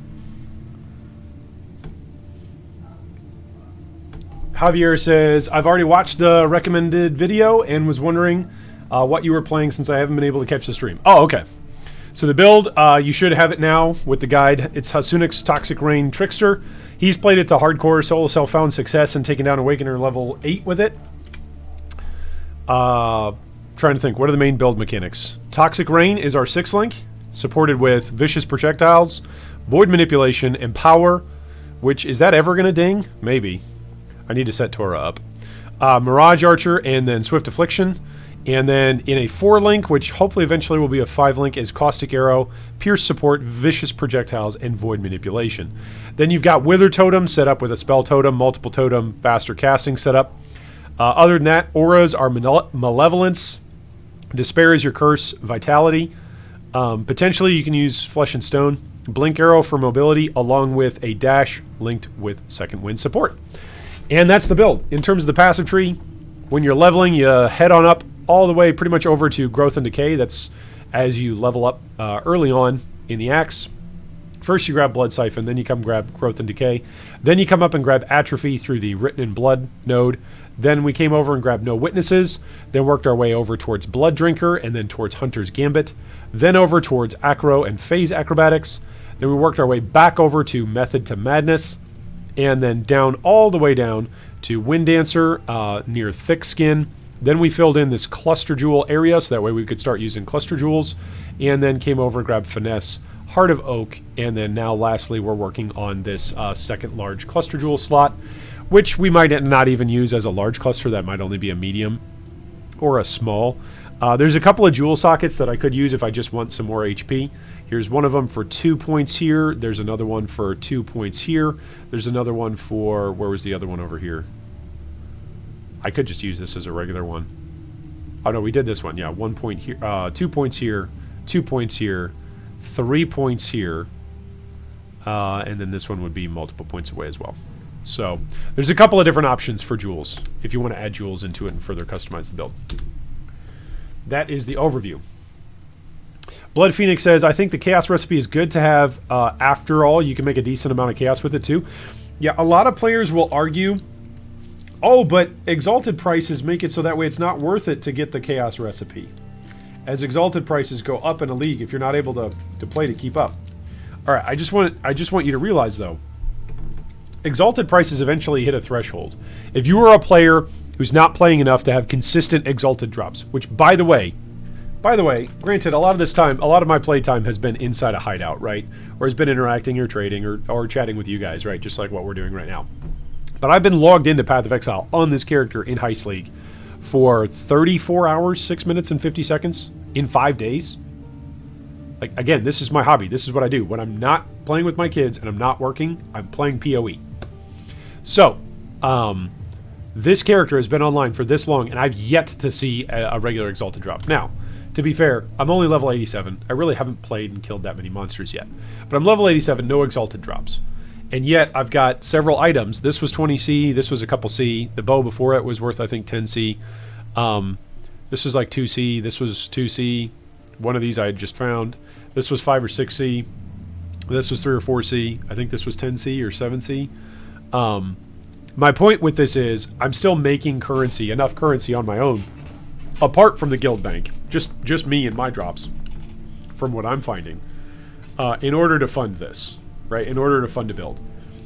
And I'm not doing the chaos recipe. So if I was doing the chaos recipe on top of this, it would be even more consistent. I would have even more currency than what I'm doing. So I think the chaos recipe Even if exalted prices inflate and get out of reach from where you think you can purchase exalts, you can still get chaos and just with chaos upgrades, upgrade your build and upgrade your character. I think you can do that. So I think the chaos recipe is a very proven, reliable method for upgrading your character. And if you don't have enough time to play for purchasing exalts, a lot of the time the counter argument, well, you're never going to be able to purchase exalts with the amount of chaos that you're bringing in, or you're not going to play enough to be able to do that. So be it. Then that person's character doesn't need exalted's worth of upgrades. They need incremental upgrades that are going to be valued at several chaos. So they need the chaos. They don't need the X. So your argument that, oh, well, they're never going to have enough chaos to buy X. Well, they don't need X for the upgrades that they need. Tinda says, chaos recipe is more tedious than flipping or crafting, in my opinion. You have to do inventory Tetris and Portal more often than organize them in stash tabs and then buy them one by one. I hate it. Or and sell them one by one. There's a way to do it. So as you get better at it, again, I'm not refuting anything that you say there, Tinda, okay? I'm not refuting anything that you say there. Simply saying, if you're good at the chaos recipe, you've got answers for all of those things. One, you get good enough that you can sell 2 unidentified recipes at a time, which is 4 chaos a pop. You get good enough at inventory management that you know, do I need any more chess pieces? And if I don't need any more chess pieces, I'm not picking up these chess pieces right now. You know not to pick up bows and two-handed weapons, and right, you sort that all out in your item filter. So again, I'm not saying you have to do this. I'm just saying this is something that if you're good at the chaos recipe, you can make it efficient. The Chamber says, when do you find time to play with your wife? I don't play Path of Exile with my wife. Mrs. Draconis doesn't play POE with us. She'll watch a lot of other games. When we do variety streaming content, she'll watch, and she'll oftentimes play other games. So typically what our schedule is, for me personally, is to play Path of Exile for about the first month to 2 months. If it's a bad league, and it's not holding my attention, then I'll play it for a month minimum. If it's a great league, then I'll play it for 2 to 2.5 months, keeping my attention. And then whenever I'm not playing Path of Exile, then I play a whole bunch of other different games, which we've recently started doing here on Twitch with all of you guys, playing variety games with our 30 games and 30 streams challenge, which has been quite fun. It's been interesting to see all the different games y'all have suggested.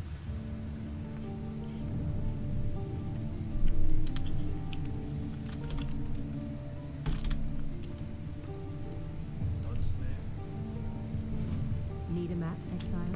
All right, enough gabbing. Let's go let's go fight El Hazamin.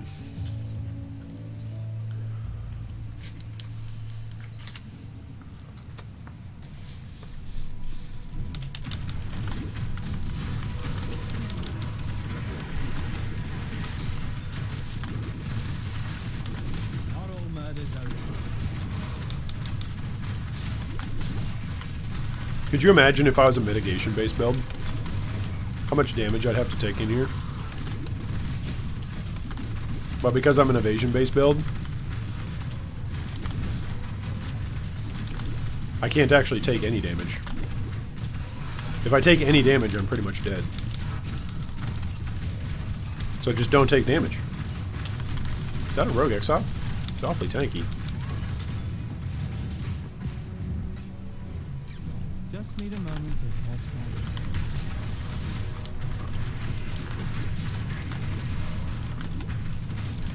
Every time I'm on this map, I miss Legion. Are you guys the same way as well? Every time I'm on Glacier map, I'm like, oh, where's the Legion pillar? Run to it! Cast Essence Strain Contagion, run away! Legion farming, man. Glacier farming. For a while there, that was actually the highest character that I ever pushed in POE. Was a Legion character. What's your evasion at? 6,000 something? 11,000 something? And then once Weathering Step kicks in, yeah, there you go. It's like 65% chance to evade. Not Weathering Step, Elusive. There we go.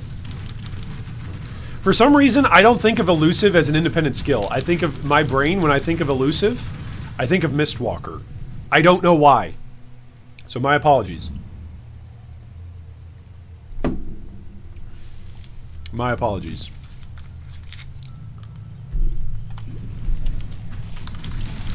That I oftentimes will mix up basic game mechanics that are available to everybody with an ascendancy. An ascendancy point specific to the assassin trait. But sometimes I do that. Like, oftentimes I'll mix up Unwavering Stance with Juggernaut's Unbreakable. I don't know why, but I do it. That's from back in the day when I used to play a lot of Juggernaut, though. Less Juggernaut nowadays. Whoa, I actually got shot there. Something broke through my layers of dodge. Oh, hey, no. I think that's a ground effect.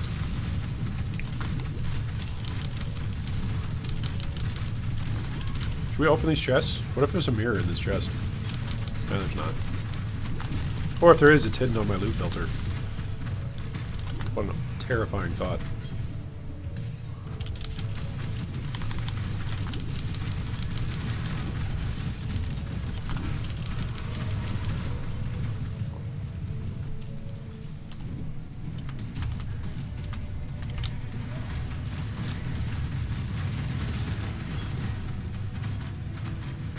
Alright, big guy. Here comes big guy. Big guy, go get my totems. Why you no get my totems? Didn't you hear? This league is the league where everybody's running after totems.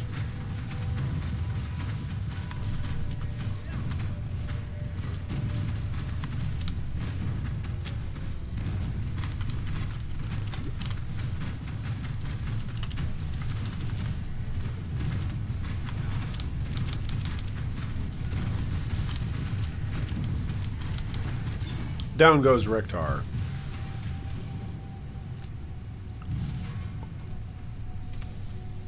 Oh no, I don't have a portal. No! Ran out of portal scrolls. Just need a moment to There's catch one. my breath. Whew! That was close. I need to go sort through my tab and see if I've got 8C so I can go buy a portal gem.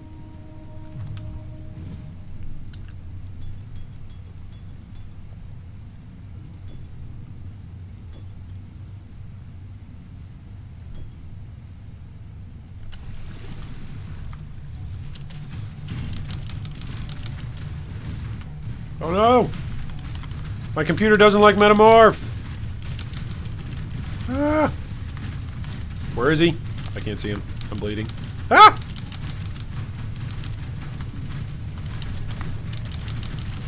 Okay, he's 50. Where's he at? He's coming towards me. Where is he? Oh, there he is. Ah! That's a lot of porcupine explosions. Where is he? Oh, he's dead. Okay. Yay! What do we get? Rektar, the Breaker's Heart. Nice. Jeweler's Orbs. Nice. Just what I've always wanted. And a Pure Chaos. Baby! I feel good. Pure Chaos is about the best that I'm having dropped for me this league. No, we did have an Exalted Shard. We had one Exalted Shard drop for us in a heist. And we escaped with it. We made our way out with it, so I got no room to complain. I hate how much he moves around. It's so obnoxious. And you know the other obnoxious thing about fighting this guy? This guy's always at least 2 deaths for me. The other obnoxious thing about fighting this guy is that there used to just be a very, very simple way to fight him. You would take the Shikari Pantheon, forget what it's actually called, but you would go and fight the I'm just gonna die from the poison. Yeah. Like, why is there poison on the ground? Why is there just poison? I don't know. Yeah, I know. I'm low on mana, I'm low on everything. I'm dead. Just kill me so that way I can go refill my flask, please. Curse you, evasion rating.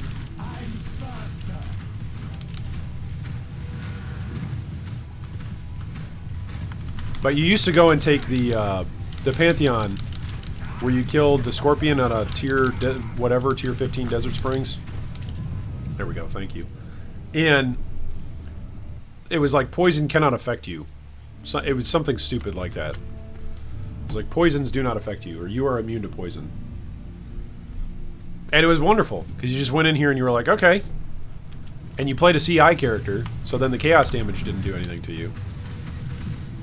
And El Hazameen didn't matter. He was pretty much a joke of a fight at that point. Yeah, at least 2 deaths. Always. Every single flippin' time. I hate this guy.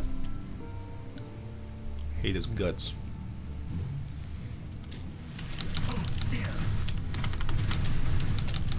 Oh! I stood in poison. But doesn't matter, he's dead. Alright, what did he drop? Oh, thanks. Actually, wait. That was good. I don't think so. I'm thinking Grip of the Council.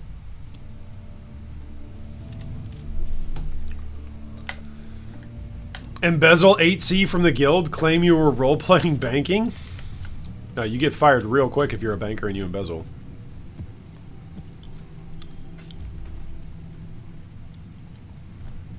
Okay, let's go use our portal now that we killed that guy and get out of here.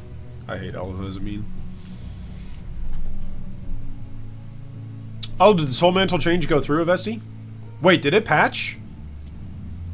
Blood Phoenix says, do you still use the custom sounds with your loot filter? Not at the moment. I'm not at the moment. I'll go in and mess around with it later on in the league. Pain Seeker. Inflict non-damaging ailments as though dealing 152% more damage. There you go. Pain Seeker. I don't recall using those in a build. What level is that? Oh, item level 56. That's a bummer. It's not high enough level. I need a high level +1 bow. +1. No, wait, what is it? It's arrows pierce an additional target and then chaos dot multi for my quiver. That's what we're looking for. Alright, what are we looking for meanwhile over here? Alright, let's go fight Drox. Drox is in Glenek.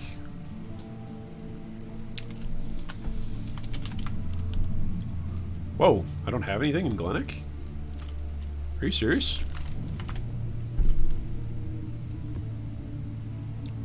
There we go, there's a Glenek map. I've been throwing too many of my maps in here. I thought I was doing a good job of sorting these back out as I was dumping, but I guess not. Did okay here. I got one here. Nope, did okay over here as well. Alright. Let's put these in our map tab. Is the patch live, guys? Do you guys know? I always forget to bring a proper flask to this fight, so I end up dying a few times too. Yeah. During the second stage of that fight, while he's not firing at you, the center is safe and the outer edge is danger while he's doing melee. Oh, that's good to know of SDC. I always stay out of the middle. And what you're telling me is I'm being a noob, and I should learn to not do that. Wait, you're kidding me. Tier 9 dig is a no-go?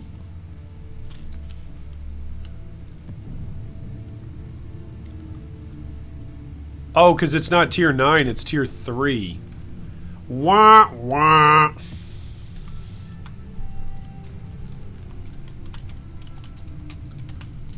I still don't have a good Glenek. What is this? Jungle Valley? Is Jungle Valley high enough? Why, yes it is. Alright. Let's go do that.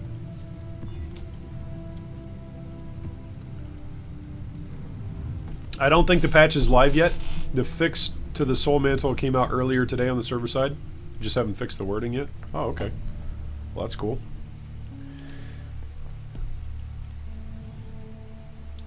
Patch is live. They said server side, client side updates will come soon. Okay. Gotcha. See, I wish they would use the in-game announcement system more like that, you know? Like, if you're going to post something on Twitter, is there any way that we can have that posted in-game with the in-game announcements?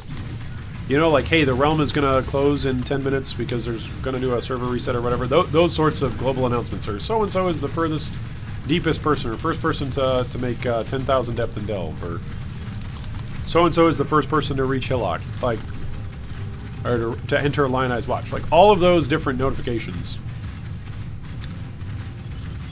I feel like it would be very, very nice if we use that notification system for all of the different announcements. That way, if you're in game, you don't have to get out of game in order to find out announcements about the game. I don't know. Maybe there's data-driven analytics behind that to say, actually, though, if we make announcements in game, then people leave the game. That's possible.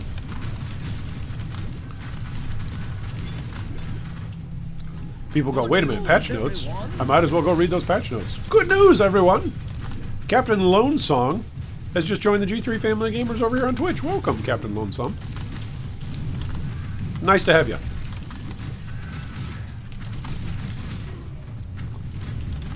Quill Rain is so great. Whee! Whee! Also, having all of my Ghost Shrouds is really great. I like that too. Protective Contract. Ooh, yikes. Do I have to protect something? I'm not very good at protecting things. I'm pretty good at evading things, though. Maybe if it was an evasive contract. Might be pretty good at that. Now, at some point I need to save up some chaos and go buy some Mitsuri's Step. Go get some dodge and some spell dodge. Die! You evil, shackled hellion.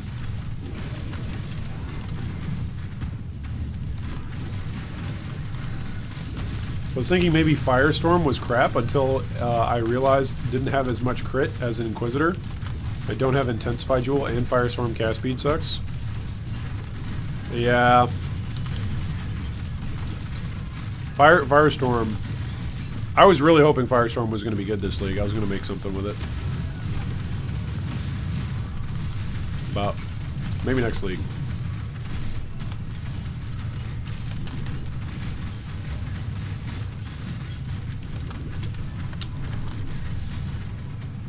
Oh no, I don't have a portal gem.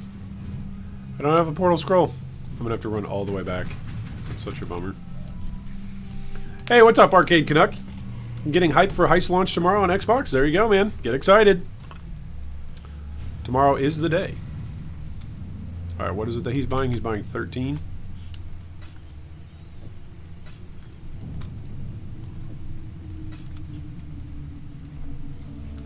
To be fair, Firestorm isn't bad the way I see it.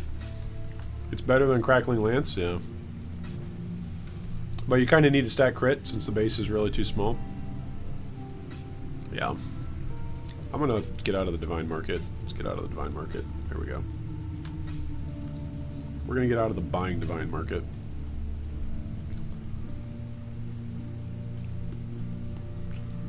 Alright, what else was I doing? I need Portal Scrolls.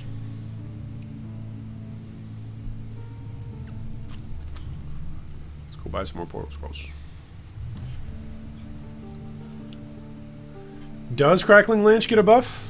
Does it get a patch fix? They typically don't buff stuff. They typically fix stuff. So, my apologies if that sounds like I'm being anal about that. But they typically don't buff stuff during a league. They might adjust it. They might tweak it because it was broken.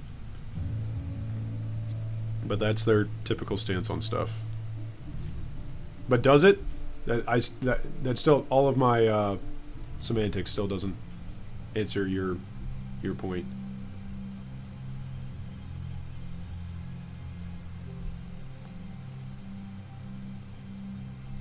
Something with the intensify part. Okay. Interesting. Yeah, that sounds interesting. Because Crackling Lance, as soon as I saw that, I was like, all right, I want to go. I want to go pretend to be Palpatine. That's what I want to go do. I want to go scream at stuff and say that I have unlimited power. That is my goal this league. I want to kill Mace Windu. That's what I want to do. Oh, spoiler. Sorry. Spoilers from a movie 20 years old. No, it's not 20 years old. Is it? No, Phantom Menace was 2001, right? So it's almost 20 years old. The movie's after Phantom Menace. Queen of the Great Tangle.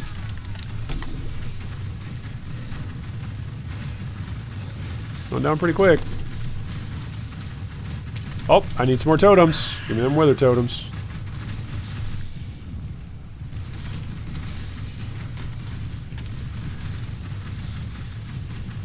Where are them wither totems? Did she go down? She went down. Alright, now we can go kill Drox, right? Back in a bit. Gonna go for some Warframe stream. Gotta stay on all night for a cute task, so I'll be in your care. Okay. Well, hope it goes well, whatever it is that you're doing, Captain. Hope things go well. Alright, let's exit Path of Exile for a second. Let's see if this patch actually went through. Is there a patch? Is there a patch? Is there a patch? Is there a patch? If there is, then we can mess around with heists. And then we hopefully won't crash as we're running around with our Exalted.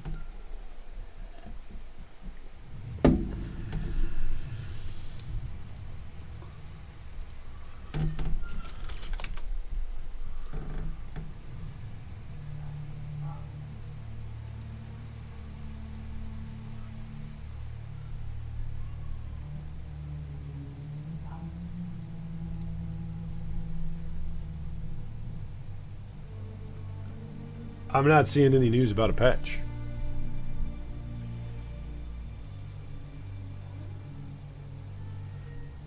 Yeah, I don't see anything here. I see no news. Would dropping stacked decks in Resonant Map help with trying to farm Dapper Prodigy cards for a 6th link? No, I don't believe stacked decks are in any way, shape, or form affected by the zone that you're in.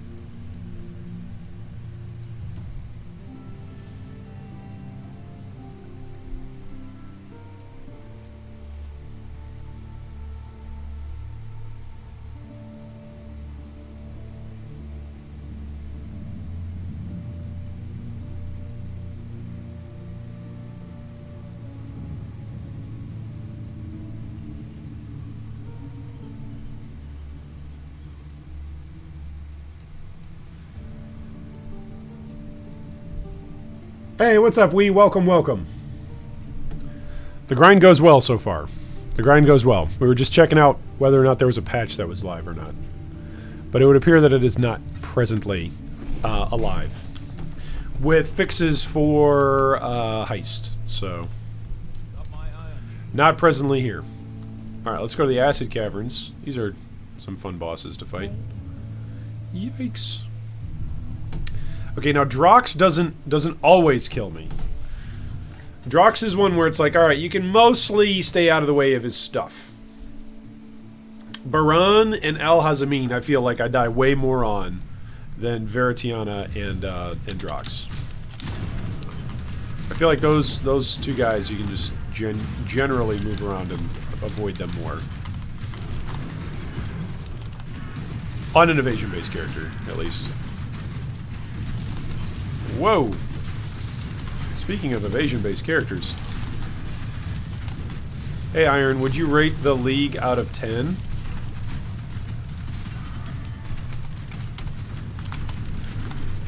I would rate it an 11 League. Like, I think conceptually this League is amazing.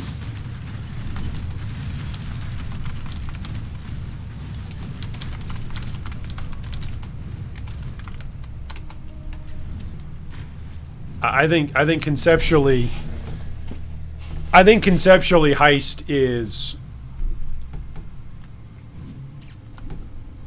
probably my favorite league.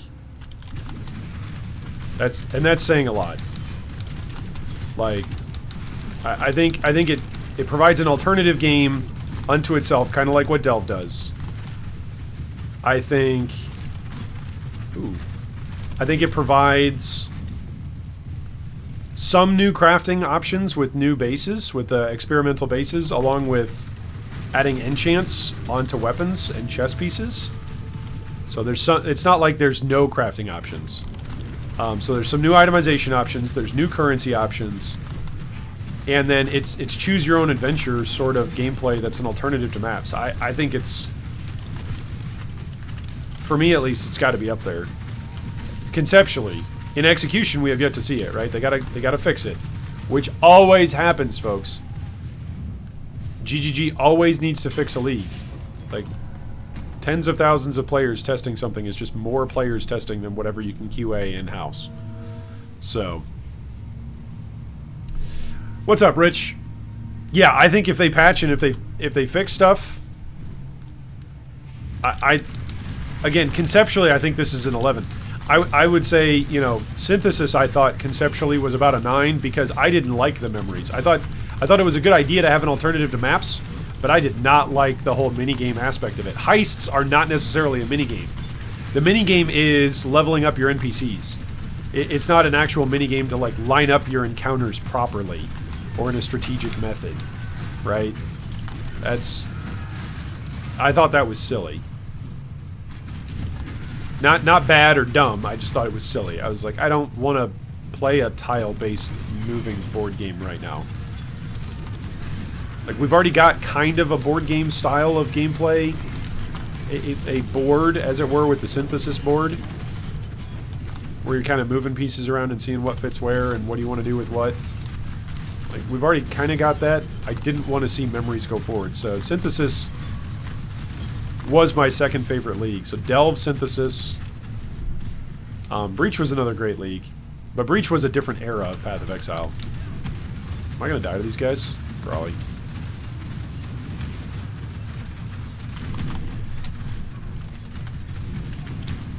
If I let them kill my totems, gotta protect my totes. Marshak the Betrayer. Let's get some more totems out. Is he dead? Yeah, he's dead. Alright, enter the Citadel. The Warlord's Keep. Let's go fight Drox. Iron, I'll hit you up a sub when my Prime is up. Oh, that's great. Thanks so much, Rich Cats. That's very kind of you to say. Wee says the idea alone makes it fun, and it's a nice alternative endgame away from maps. I agree, and you can do it while you're like leveling through the acts. It's not just like an exclusively maps-based thing. If they had 1 to 2 weeks of open beta every league, there wouldn't be all of these problems on launch, says Tinda. I agree with you, Tinda, but if there's 1 to 2 weeks of open beta, who gets in? You're saying open, everybody just gets in? So, like, it would be a mini economy for 2 weeks? Like, how does it actually... Would it be SSF for 2 weeks? Then you can't test out party play. Like, you're still losing out on some things.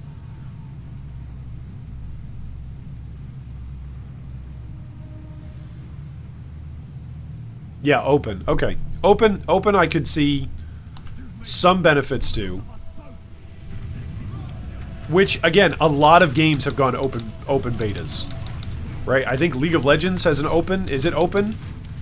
Back in my day, back in the day when I used to play a lot of League of Legends, it was not open. It was like an invitation thing.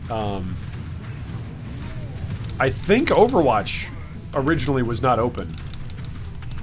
Right? I don't think that was open. World of Warcraft. I don't think World of Warcraft releases content early. See, that's part of the trick of it too. So much of Path of Exile is discovery, is community discovery around league mechanics. And so, if you do an open beta where you're testing everything, do players just discover a lot of things in the first 2 weeks? Like, players discover a lot of things during the first 2 weeks or even the first week of a Path of Exile league. So, would having an open beta ruin that aspect of community discovery? I don't know. I'm just asking. I'm bringing that up as a hypothetical. How do you solve that? What suggestions do you guys have for dealing with that? I love how many mobs there are in Drox's place because on-kill effects actually matter. Do you see how less stressful that was? How much less stress that was to fight Drox versus fighting Al-Hazamin. So much less stress. Hey, what are you doing? Go away.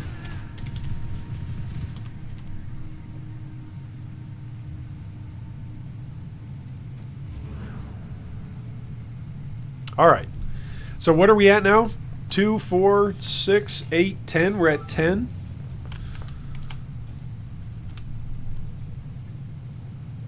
Akello Cruto 666. Okay.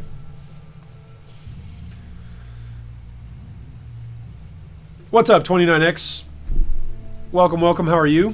Bruh, you remind me of another streamer who looks 95% like you. Oh my goodness. Have you ever seen us in the same room at the same time? I bet that other streamer is actually entertaining, is not geriatric, and probably actually streams all the time, right? For me, this is just a hobby. This isn't my day job. Twitch does not provide for my family. My family of 4 children and a wife. So for me, I just get to do this once I've already done that stuff. All of the stuff that'll pay the bills. But it's fun, and I enjoy it. I'm actually surprised. I'm surprised how much I enjoy streaming. I think it's your guys' fault. I think it's because you guys are too much fun. PTR for skills, not the league. D3 has it, says Arcade Canuck. It'd be nice to just have a PTR for the skills. Then at least the skills would be fixed before launch and no one would get advantage of the mechanics of the league. That would be interesting. Looking at the latest from Bex might be a little longer as they ran into issues with the patch. Okay. Thanks for the update, Just. Phoenix says, if Synthesis was a board that kept growing like Delve did, and the buffs to the area were done differently, would you have liked that idea more? Yeah. One of the things I didn't like about the memories was that you used them up. So I was like, hey, here's this really cool thing, and you put all this time into it, and now it's gone.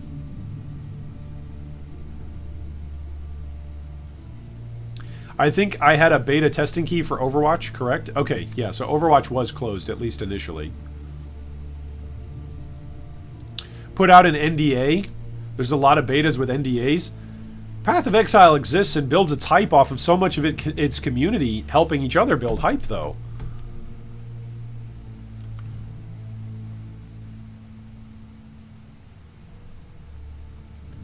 I don't know how you're going to do that if everybody's muted with an NDA. And I don't know how you're going to police that.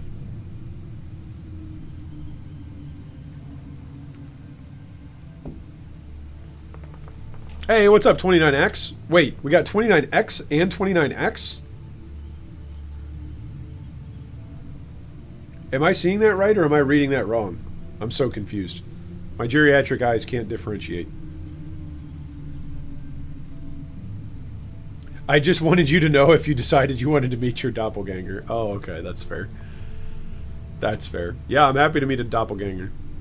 I actually just trimmed up the beard here today, so I look a little bit different on the VODs yesterday. Did that guy never trade? No, he did trade. Okay. So what do we got here? A couple of crappy divines. We still got 1x worth of divines.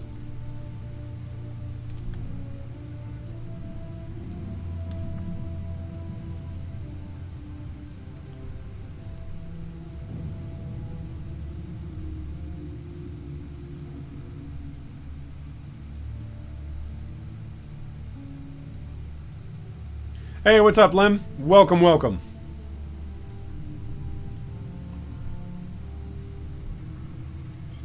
Hey, Iron, what is the big shopping spree tab? That's just where I list all the stuff that we're trading. That's all that is. It's the big shopping spree tab. You're looking at it right here. That's just where I'm listing everything. Currency flipping. It's a currency flipping tab. Nothing secret. It's nothing like this tab, or like this tab, or like this tab. It's nothing like those tabs. Tinda says, yeah, it ends at the start of the league, and you don't have to enforce it on a 1,000-person counting community or Reddit page, but the big names will stay quiet, and that works for the casual base.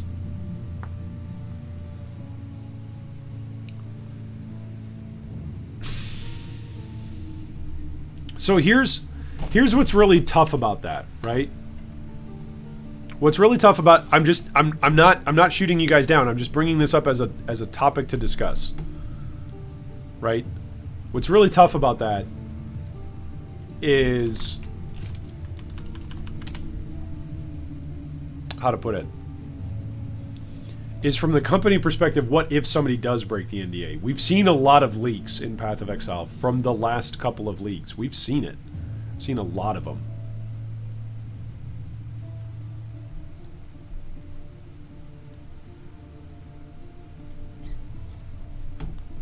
A lot of leaks. I need a Voldo's Rest is what I need here. So, when you've got so many leaks... Where's Voldo's? Like... If you've got leaks on stuff that's coming out even with NDAs, and those are leaks on a lot of NDAs without players trying stuff, I don't know how you're going to manage that. Like, here's the thing. Path of Exile essentially has 4 big paydays a year. And they are around league content launches. If you lose the potential income from a league because somebody leaks a league and has information early before you're able to control all the hype and control all the excitement and control what gets announced and what doesn't, you're potentially losing a 25% of your income. Potentially. Now, a lot of you are going to be like, yeah, well, not everybody's going to read it, not everybody's going to see it. Okay, that's fine. But momentum in building publicity is a thing. It is a proven thing.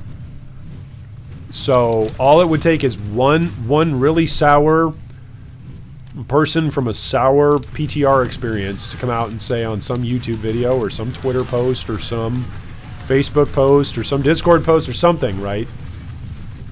On the one hand, you could work it with a smaller number of people, but the smaller your PTR, the more problems you're going to have once you go live. I'm not sure how you keep the secrecy and the special excitement around building a league. That's what they've done. That's how they built their hype, is around special secret excitement about what could be. Right? Crackling Lance is a perfect example of this. 6 days ago, we're on day 5-ish of the league, depending on where you live in the world. 6 days ago, everybody was excited for Crackling Lance. There wasn't a person who I talked to in the Path of Exile community, listened to, watched, chatted alongside with, sent DMs to. There wasn't a person in the Path of Exile community that I chatted with that was not excited. Not necessarily everybody's equal excited, but if asked, are you excited for Crackling Lance? To say, yeah, that looks cool. At the bare minimum. That was about the least excited response that I got. Then I got other people saying, oh yeah, I'm planning out 3 different builds for it, and this, that, the other thing. Right? So, 6 days ago, when we didn't have information, we all were excited and we're planning around it. Now, as players, a little bit of information has come out. Not all of us have tried it. Just a little bit of information has come out from a couple of players who have tried it. And the perception of Crackling Lance is now, it's dead on arrival. It's DOA as a skill. Where is this going? There we go. It just did a big loop. So, while on the one hand you might say, yeah, but iron a PTR would allow you to iron those things out and allow you to figure out, oh, what's actually a dead skill and what's not. What I'm saying is, what happens when someone gets that information out and you don't get to control the narrative as the company that says this skill stinks and it's going to stink, and if they don't make these changes to it, and then the company decides, yeah, we're not going to make the changes that one person in the PTR suggested, and then that's the perception of that skill. All the MTX associated with that skill don't sell then, right? Or a lot of them don't sell. And there's this just a general downbeat. I just... Rich says, I feel like they should let the big names test it. Yeah, Rich, I don't know, man. The biggest names in gaming have got the biggest incentive to get a big leak. Like, on the one hand, a massive channel and personality like Ziggity. Hey, g'day, Ziggity here. Right? If Ziggity, he's got a massive reputation and massive relationship with Grinding Gear Games, right? He pays off of his, at least in the past, he's paid off of his own expense to go over and interview people, right? He's acted as his own journalist in a lot of ways. So let's say Ziggity goes over and he beta tests it, right? Ziggity has got my assumption would be that most of Ziggity's work comes from Path of Exile, right? From Path of Exile related stuff. Maybe I'm wrong. He used to play StarCraft 2, right? Or was he an original StarCraft player? I'm not sure. But if that's the case, if he's super tied, if business relationship wise he's super tied and he gets his income from doing a great job with POE, then yes, he's incentivized not to have a leak, because the one big leak isn't worth risking his relationship with Grinding Gear Games. But someone else who's not quite in that position, but who's similarly big, and I don't want to throw out another name. I'm using Ziggy D as a positive example. Now I'm going to use a negative example of somebody who would break an NDA, and Ziggy D doesn't have a track record of that. So I'm not going to throw out any other names, because otherwise somebody's going to clip this and say, oh, G3 Iron said so-and-so is going to break an NDA. I'm not saying that. But I'm saying, hypothetically, someone who doesn't have a proven track record of keeping their mouth shut and abiding by an NDA might have an incentive and say, this is my one big break, and this will be great. Does that make sense? Journalists will do this all the time. This is not a shot across the bow at journalists in general. This is just, there are people who are good in their profession and do great ethical work, and other people who are willing to compromise their integrity and their character in order to get a leg up all the time, in every single field. So it's not a shot at journalists. But there's a reason why there have been leaks in the Path of Exile community over the last couple of leaks. It's not coming from community hosts and community discussion hosts in Path of Exile. A lot of the time it's coming from journalists or other sources that have got access to information, and then somehow information is getting let out. Hey, we were just hoping somebody would come in and do that.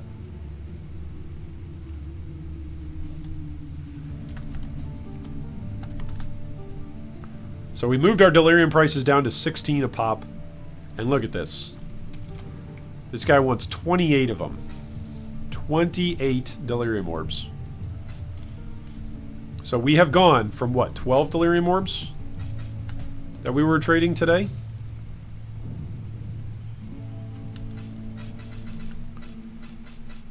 And we had like 100 and some odd chaos, and now we're flipping 448 of it. Pretty good, right? It's a pretty good trade session. 100, 200, 300. This is now 400, buddy. 100, 200, 300, 400, 48, right? 100, 200, 300, 400, 48.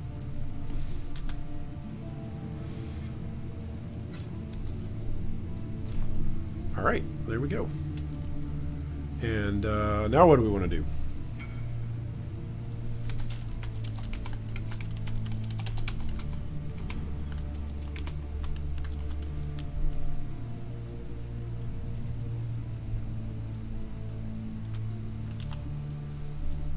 Do we want to do that again?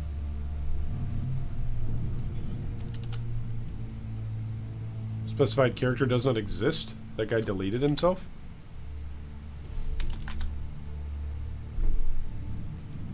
I don't believe he deleted himself.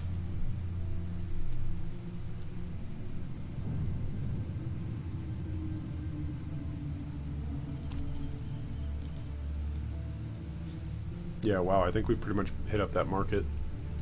Okay, what is it that you guys are saying? Tinda says, yeah, but that's my point. Open betas would have shown Crackling Land sucks and would have fixed it. That's literally my premise. Okay, that's fair.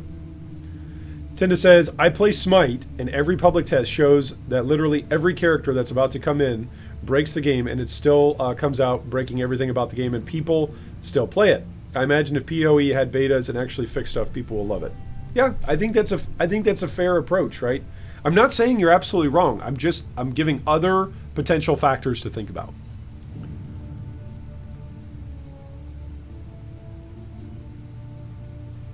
Rich Cat says, journalists was the word I was trying to think of. Those people leak all the time. I mean, it's their job to break news, right? And as long as you haven't signed an NDA, then if somebody gives you the information, but you got to have trusted sources. You have to have people trust you in order for you to continually be able to break news. Katrim says, Octavian was being hired by GGG. The current human malware has affected that. I don't know what the current status for him is, though. I think he's on staff, right? Isn't it? Isn't he still pursuing on staff, or isn't he actually on staff? I thought Octavian was on staff with GGG. I thought that was my impression. Maybe I'm wrong. If Carve wasn't working with Last Epoch, he might also be a good candidate.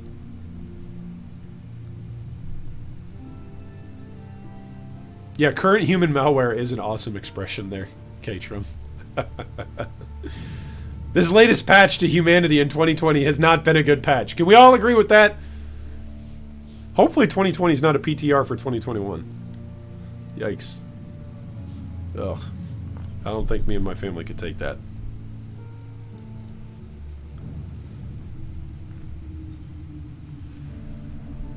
Alright, so let's go find another market. I think we've broken Delirium orbs. I'm actually going to go look at POE Ninja. Is there any movement on that chart? That's one of the fun things to do, is to go look and see if you've actually affected a chart. Which it looks like we have. It looks like there's actually movement on there. That's pretty fun. Or we've been a part of the movement. Maybe we haven't caused it. Shouldn't say that. What about these ones? Let's go look up these ones. Where's these ones?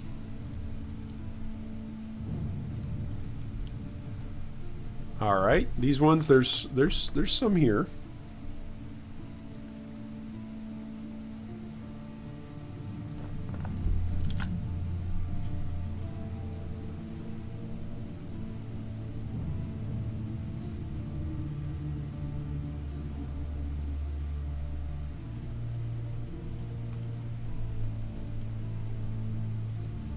I feel like these could be good.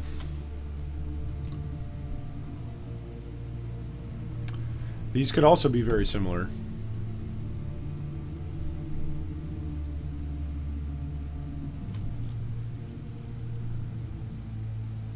Oh, okay. Never mind. Let me send a message quick.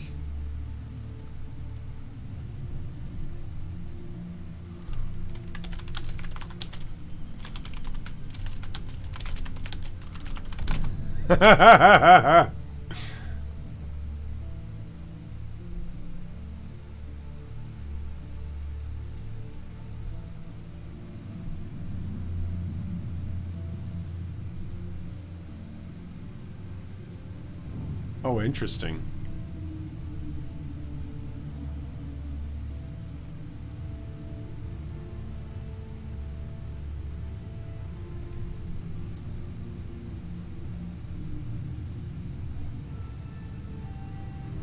Crazy Musketeer says, should go look at the POE subreddit. Second to top post is a replica Maloney's quiver.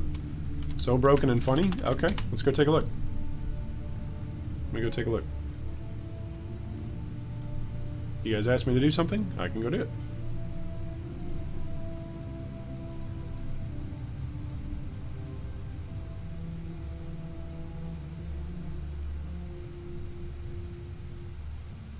Oh, nice. Replica Maloney's is working as intended, triggering all bow skills socketed anywhere at once with no cooldown.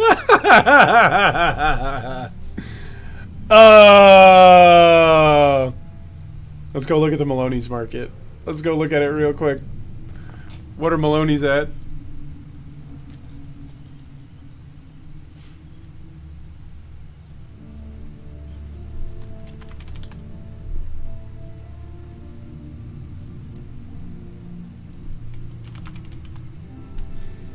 Replica Maloney's is 3.4x.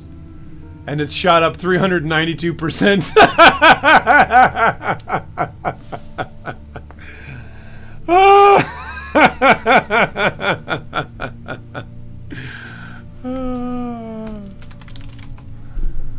Oh, that's hilarious. Alright, that was a good call. That was a good call there, Crazy Musketeer. Oh, man.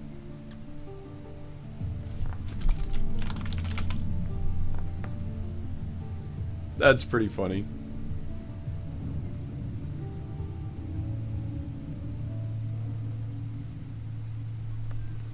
Arcade Canuck says, dude, I am still not working and not likely to get back to work till next year. My industry got hit hard by this. I'm sorry to hear that, man. This is one of the reasons why, if I don't say it every day, I say it almost every day, at least over here on Twitch. We hope that while you're here messing around and playing games with us in G3, that it can be a time away from all of the stuff that's going on in our lives. Because we've all got stuff going on outside of this gaming space, right? One of the things that has driven me away from a couple of different mediums of entertainment over the last couple of years has been how a couple of forms of entertainment that I used to enjoy have simply stopped being those forms of entertainment, and they've sought to be things other than the things that they were when I enjoyed them. And so my hope is for anybody who's a gamer to come hang out and to be a part of the G3 community. There's a couple of things that we like. We like positivity, we like learning and getting better, and we like our games. So that's what we're here to do. We're not here to talk about other things necessarily. As things come up, we'll chat about them. But we're not primarily here to drive the discussion in a certain way or to drive events in a certain way. In all of the best ways, this is supposed to be a time where we take a time out from the rest of our lives and we just enjoy and dive ourselves into something else other than what's going on in our life.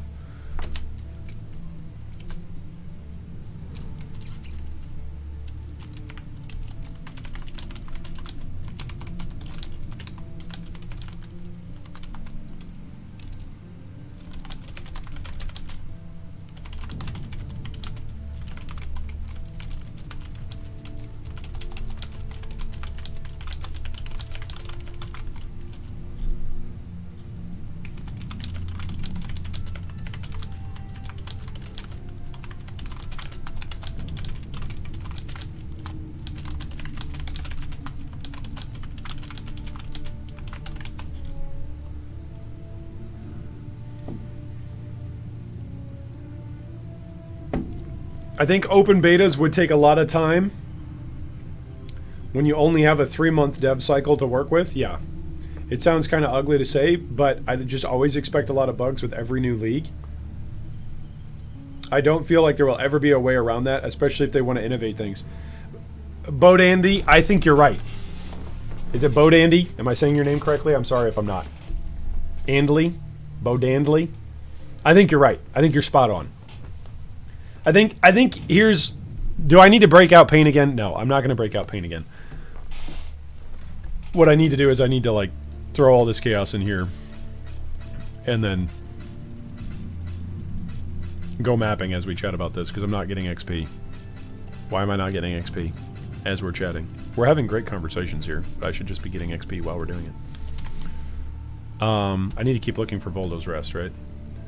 I think you're absolutely right. I think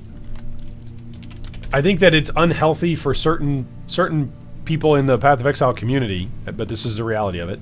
Certain people in the Path of Exile community have an expectation that Grinding Gear Games is aiming at a perfect release with 0 bugs. That's not what they're aiming for. So they will never hit that. They're never going to accidentally hit that. Or rather, if they do hit it, it'll happen once just because it was a freak accident.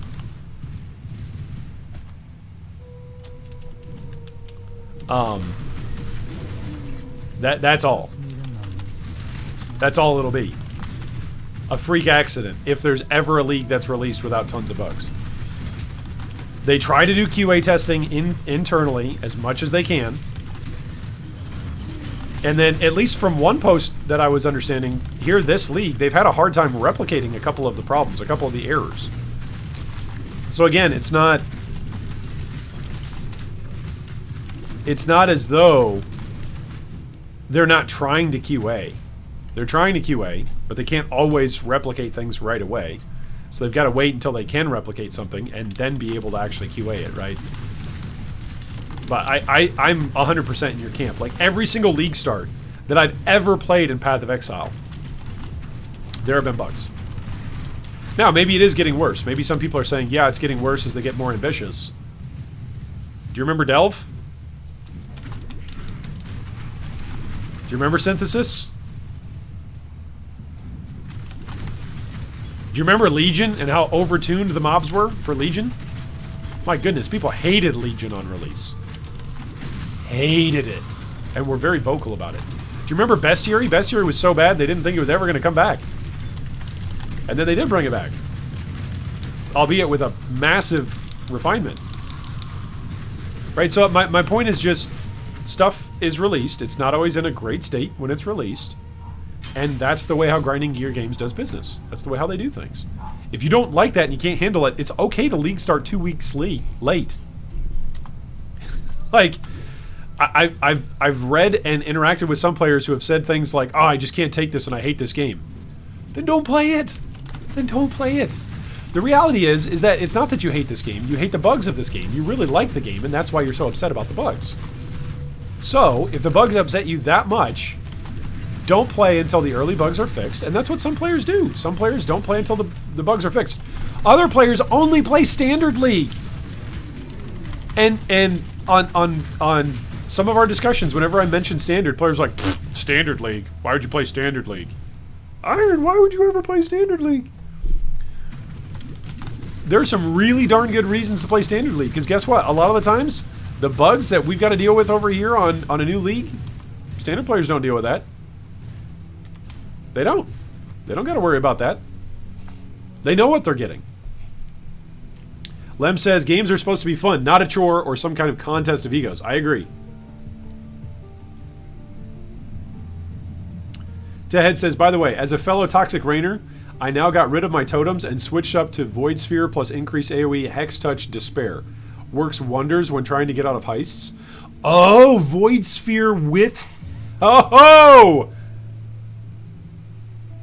Tehead, that is a great idea.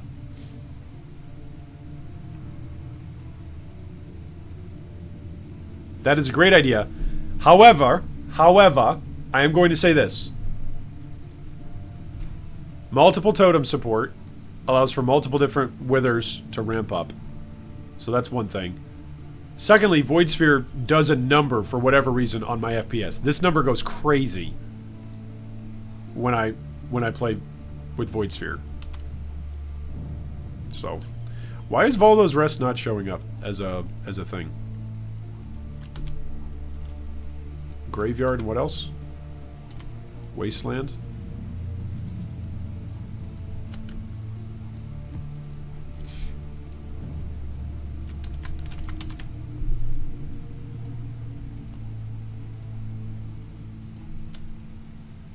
Whatever, let's go do this arena map. The only problem is I don't understand that DirectX graphically problem happened again, but then again they fixed it pretty fast. Yeah, I'm not sure what breaks things every league, but things break. It is what it is. Harvest was one of the smoothest launches in recent history. It was just that people didn't like the mechanics behind the league. That's a great point, K-Trim. Maybe Harvest has people spoiled on its release. Maybe so. But I feel like Harvest also didn't... Well, maybe that's an exaggeration. I think you're right. I think it was one of the smoother ones. But nonetheless, there's bugs every single league.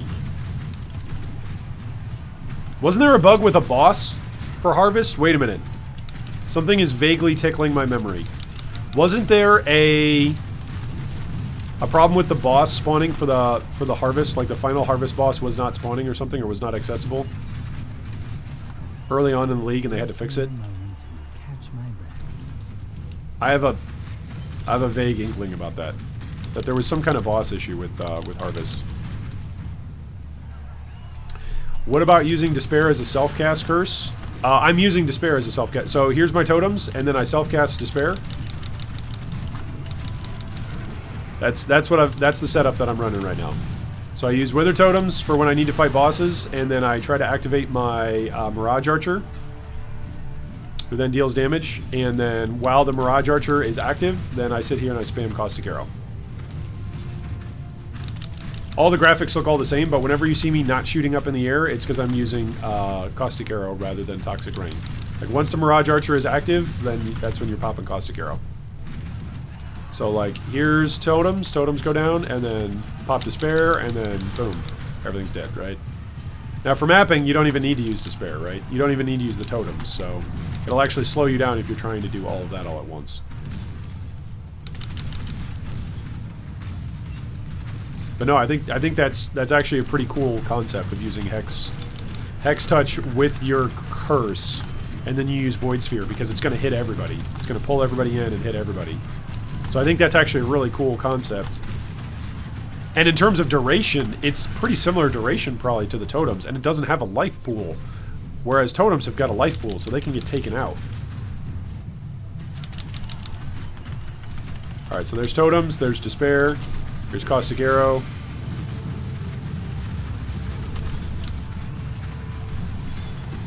Everything's dead. There we go.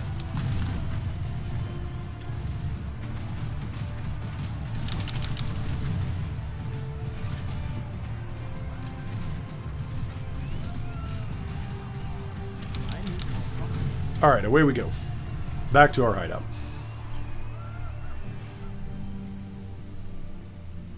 Their competition is Blizzard. Doesn't get a lot more real than that. Memes about the phone game aside, Diablo 4 is going to be a real competitor. I hope it is. I'm a fan of Path of Exile, and I've gone on record as saying I am big time hoping that Diablo 4 just comes out and knocks everybody's socks off. I really hope that's the case. Because you know what drives innovation? Competition.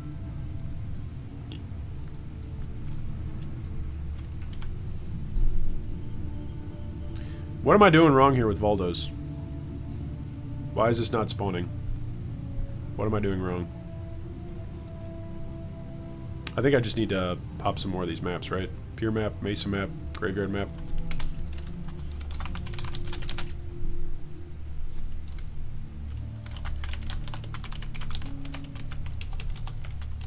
Actually, no, let's not even do that. Let's go push our delve, because I think my delve is still further.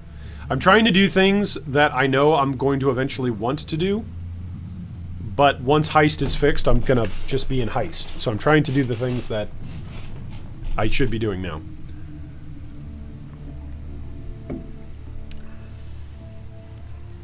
After the phone fiasco, the direction of the test of Blizzard makes D4 a major gamble. First Diablo game I will not be buying on release. Yeah. Gotta say, I'm having a blast this league, says we. The recent patches did smooth over some issues. Let's hope they keep it up. Yeah.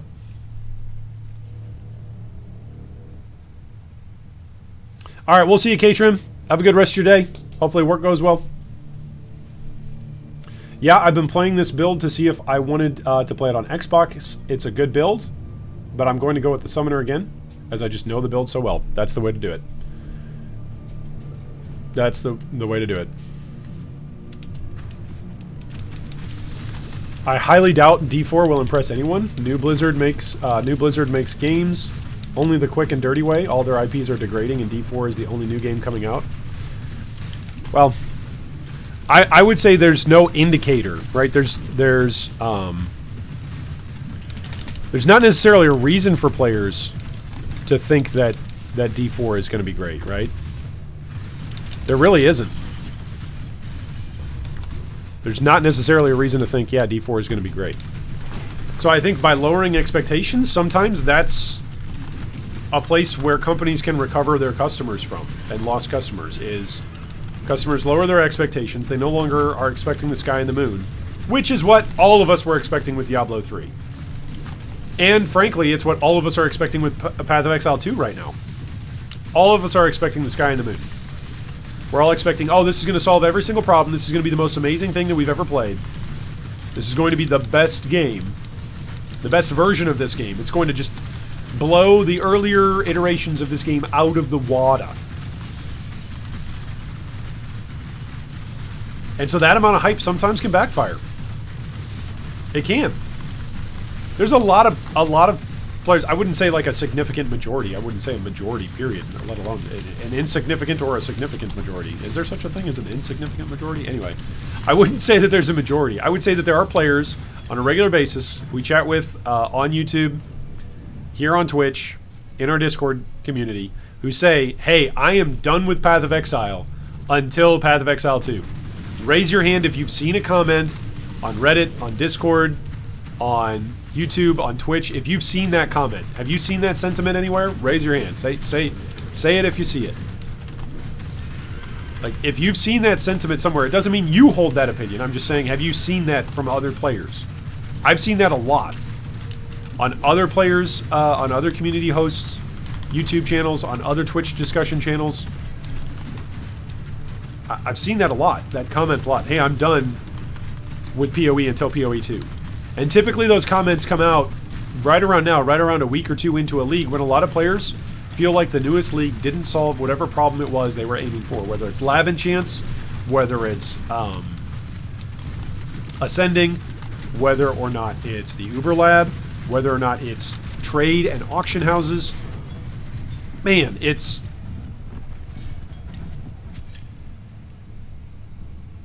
an opinion that's out there. I'm not saying it's prevalent, but it's out there. Some players are saying, I don't want to play PoE until PoE 2, and there's a lot of expectations and pressure placed onto PoE 2. Diablo 4 doesn't have that. Diablo 4's core fan base is an old fan base that is holding out, not hope, but is holding out, period, and saying, yeah, you've got to do something to impress me to win me back. And that is a very good spot for competition, right? Path of Exile has brought competition into the world of action RPGs. Hopefully there's some other action RPGs that can bring competition to Path of Exile. Maybe it's not Diablo 4. Maybe it's, what's the other one? Lost Ark? Maybe it's Last Epoch. Maybe it's something else, right? Maybe it was Wolcen. Everybody was hyped for Wolcen. Maybe in a couple of years, Wolcen will actually be a great game. It's not right now, but maybe sometime it will be. PoE 2 has got a lot of expectations behind it. I even ranted on it a while back on the G3 server. There you go, see? Yeah, they showed a boat in the trailer. I hope half of the campaign is aqueducts. Everyone has high expectations for Ashes of Creation on changing the MMO games. Expectations are not always a good thing, right? It's really, really tough sometimes to deliver on just really high expectations.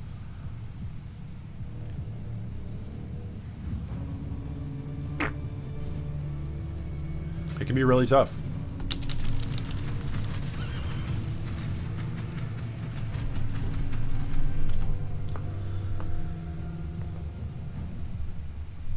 Last Epoch, maybe Torchlight 3, so forth. Yeah, Torchlight 3.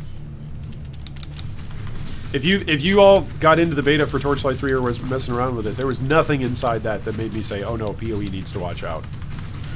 There's nothing inside that said, yeah, I'd rather be playing this than PoE. You could not pay me enough to play Torchlight 3 instead of Path of Exile in my hobby time. You could not.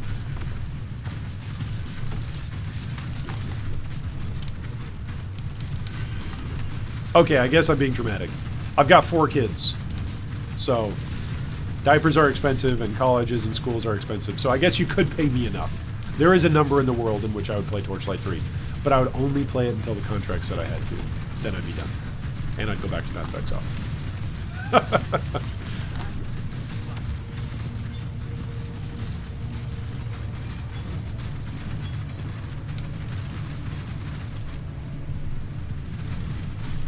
Hard to deliver on high expectations. See Game of Thrones? Yeah, Game of Thrones is another one. I mean, Game of Thrones, the writers kind of shot themselves in the foot when they deviated from the books. Like, you've got your material right there. I don't know why movie and TV show writers think it's a good idea to deviate from the books. In anything. You see it all the time. Whenever there's any book that is turned into another medium. Like, deviation from the storyline. People aren't here to watch whatever your writers have come up with. They're here to watch what they've read come to life on the screen. That's why they're here. That always amazes me. Uh-oh, big ball. Big blast. People want something new, yet still not different to what they know. Sure. That's fair.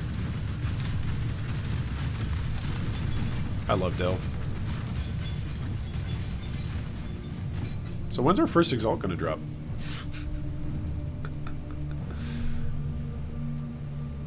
Diablo 2 Remastered is the only thing that could compete. I mean, that's not going to compete. Like, D2 doesn't have the depth that PoE does.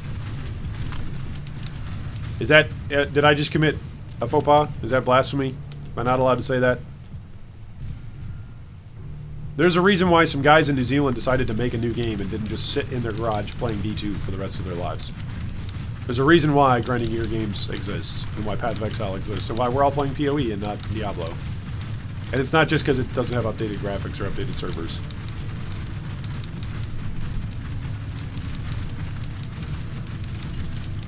That's what worries me about the upcoming Brandon Sanderson shows. Yeah. I don't... Why is it that people do that? I feel like there's 3 conversations going on right now. I feel like we're talking about... But really, there's only one. I'll bring it back to this one. It all comes back to expectations, right? We were talking about this the other day.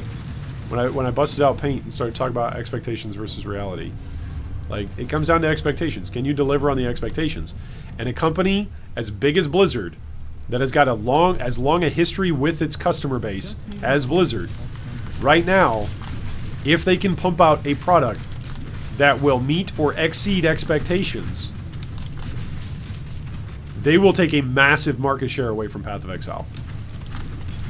They'll take a chunk of the player base. They will take it, absolutely. Absolutely.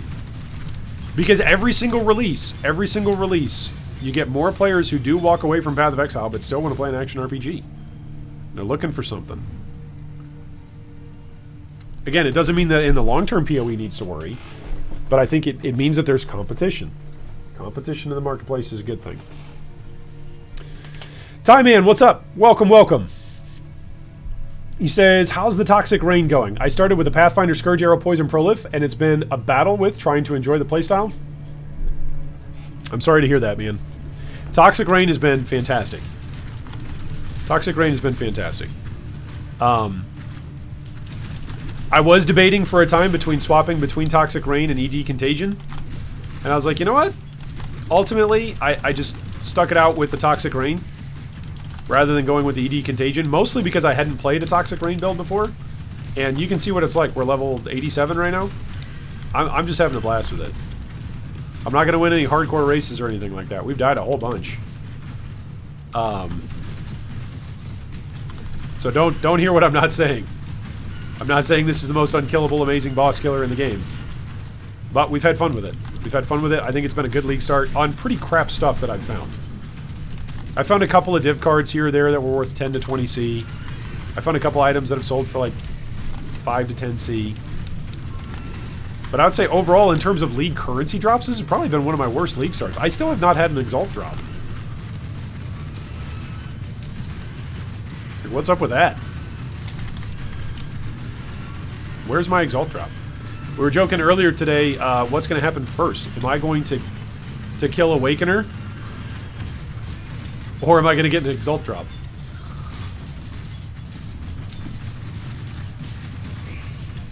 Nope. One of these days I'm going to actually clean out my dump tabs and I'll be like, oh wait, I had an Exalt drop. I'm an idiot.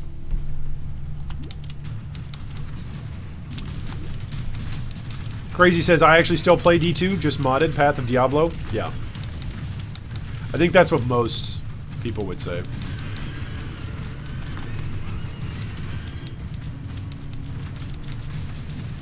The thing that bugs me is that to get D2 I'd have to buy it or buy it from... I'd have to pirate it or buy it from Blizzard. Yeah, that's fair.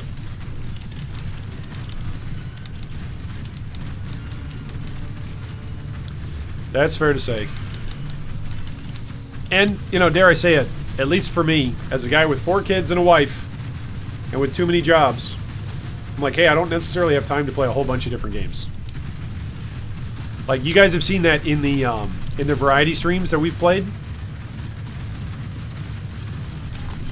Like, I've played a bunch of games during the variety streams, but we haven't exhausted... First off, we haven't exhausted that. We've only made it halfway through the list. I'm excited to get back to that variety streams whenever the POE Heist League calms down in a couple of months. But, like, it's tough for me to play new games and give them, you know, adequate, deserving time. Because if I like a game, I really like a game, and I get into it, and I stick with it. All right, welcome, welcome, and goodbye, goodbye. Sleep well. Hopefully your night goes well. And we'll catch you again on the next time.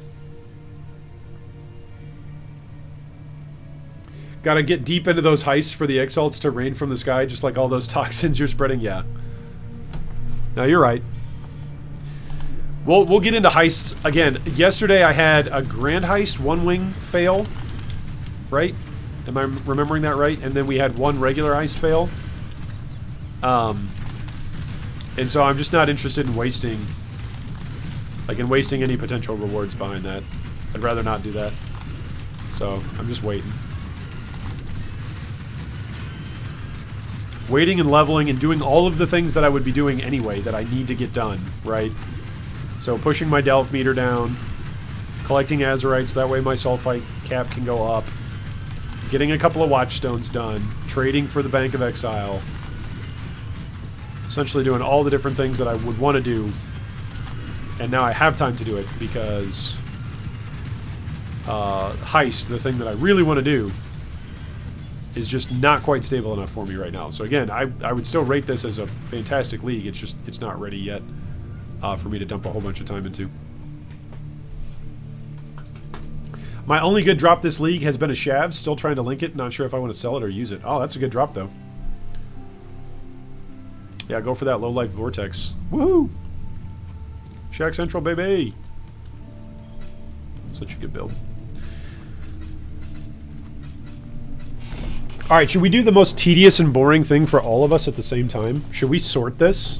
Should we sort this these tabs and see how much currency I actually have? No. I don't want to sort it. I just... Guys, look at how many more tabs we can use. I can just turn all of these tabs into dump tabs. Look at all these tabs, too. These tabs aren't selling.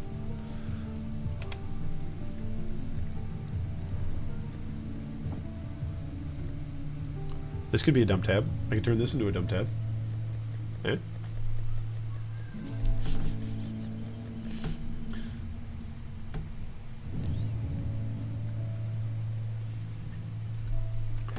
Bought a 6-link Vol Regalia and a Searing Touch. I can't live otherwise in Heist.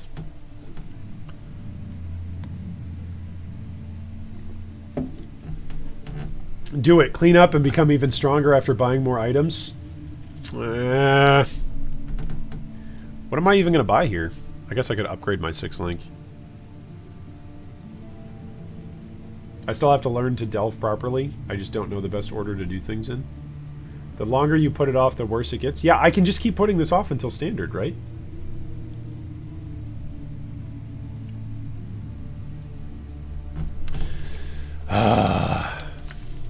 Alright, first we'll look for div cards.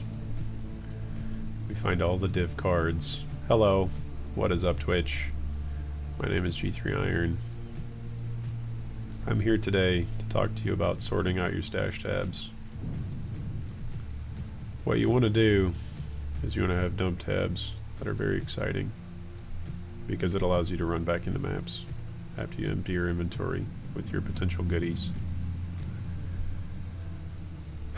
And then you have to sort those potential goodies.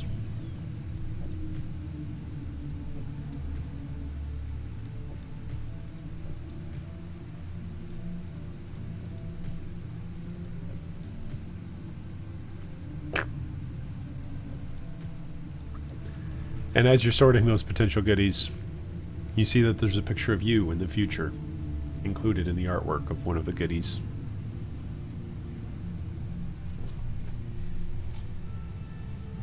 No, wait, he's sitting like this.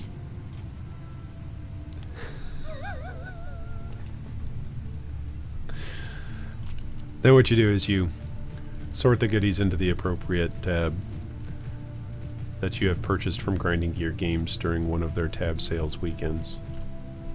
Then you look for full stacks, and you realize that they're all terrible. Welcome. Fate will find you. I hate the Rated Chaos card. It's 1/8 of a Chaos.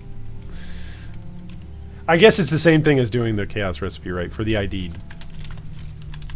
For the ID'd one. Oh, the Pact is still a, what, 15C card?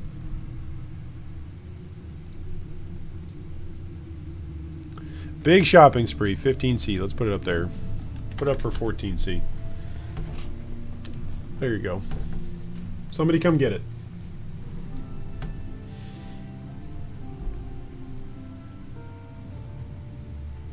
Clean stash, buy a new bow. But Quill Rain. It attacks so fast.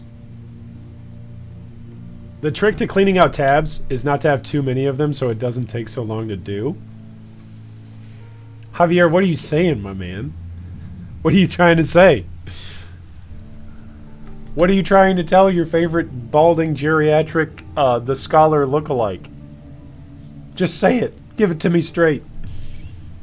Need a 6-link? I've got a 6-link. This is my 6-link. My 6-link is in my chess piece. I might need a 5-link for my Caustic Arrow. Alright, so after you grab all of your divination cards, then you go find the uniques. You find the uniques, and you will identify them. Yes, please come here. Buy this. Buy this from me. Take it away. Take it away. Look at that, a divine. 'Cause I don't want it no more. So come and take it away. 'Cause I don't want it no more. There you go. I'm so glad to make you happy with my 14C. Oh no, I'm gonna get a million people messaging me. Go away, D&D. Alright, I'm gonna run out of portal scrolls if I ID all this stuff. This used to be really good. Bloodspaw. Or Bloodseeker. Are people still using it? Back in my day, it used to be really good.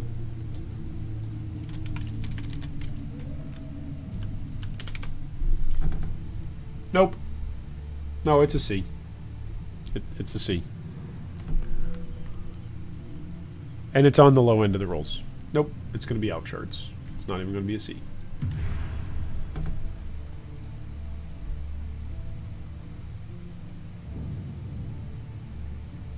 Satisfies you with my 14C, feels wrong. That's fair. Alright, let's go sell all this stuff.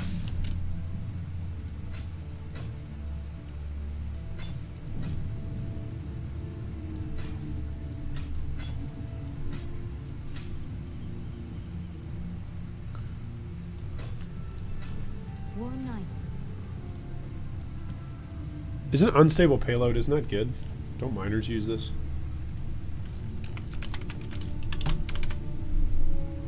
Nope, that's not good. None of this stuff is good.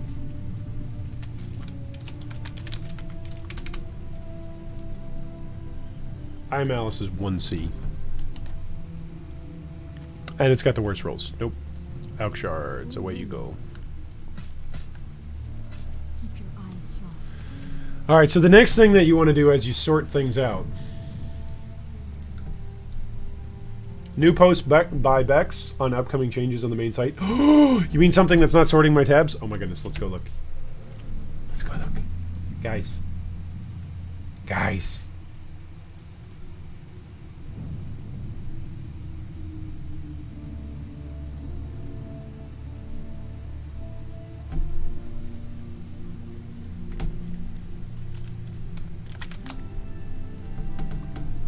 Alright, I'm gonna bring this over. I'm gonna bring this over.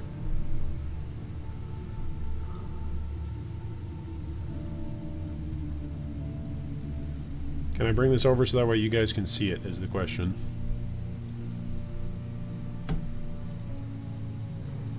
You guys can see that, right? Okay, here we go. Last weekend we launched Path of Exile Heist. Since its launch, we've received lots of feedback about various aspects of new content, and we wanted to give you some insights about what to expect. We are preparing various server-side fixes that will deploy as quickly as possible. Since these don't require realm restarts, they're fairly easy for us to push through with fast turnarounds. We're also planning a restart patch for later this week. This patch ideally includes things like some bonus heist bosses and quests, and the ability to use heist monsters as specters. Yes! Okay, that's exciting. Before we proceed in this post, please understand that we are working on much more than this post covers. Yeah, like Path of Exile 2, 3.13, and improvements to Heist. In order to document every small fix or improvement we're working on, we would have needed to slow down the development of these in order to communicate these changes, essentially taking key developers away from their duties to help put information into a post. However, we do want to communicate at least some of what's happening so you have an idea of what to expect. Okay, it's good.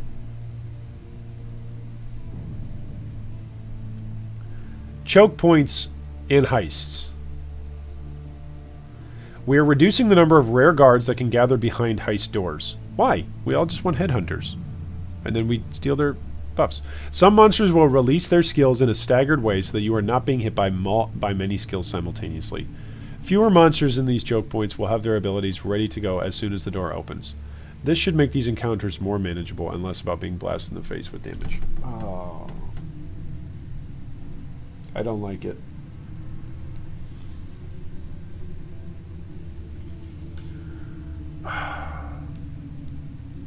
We're gonna have posts and complaints now from people in a week and a half that are saying that Heist is too easy and that the 1%ers are just running around and collecting so much more currency than everybody else because they're faster than everybody else.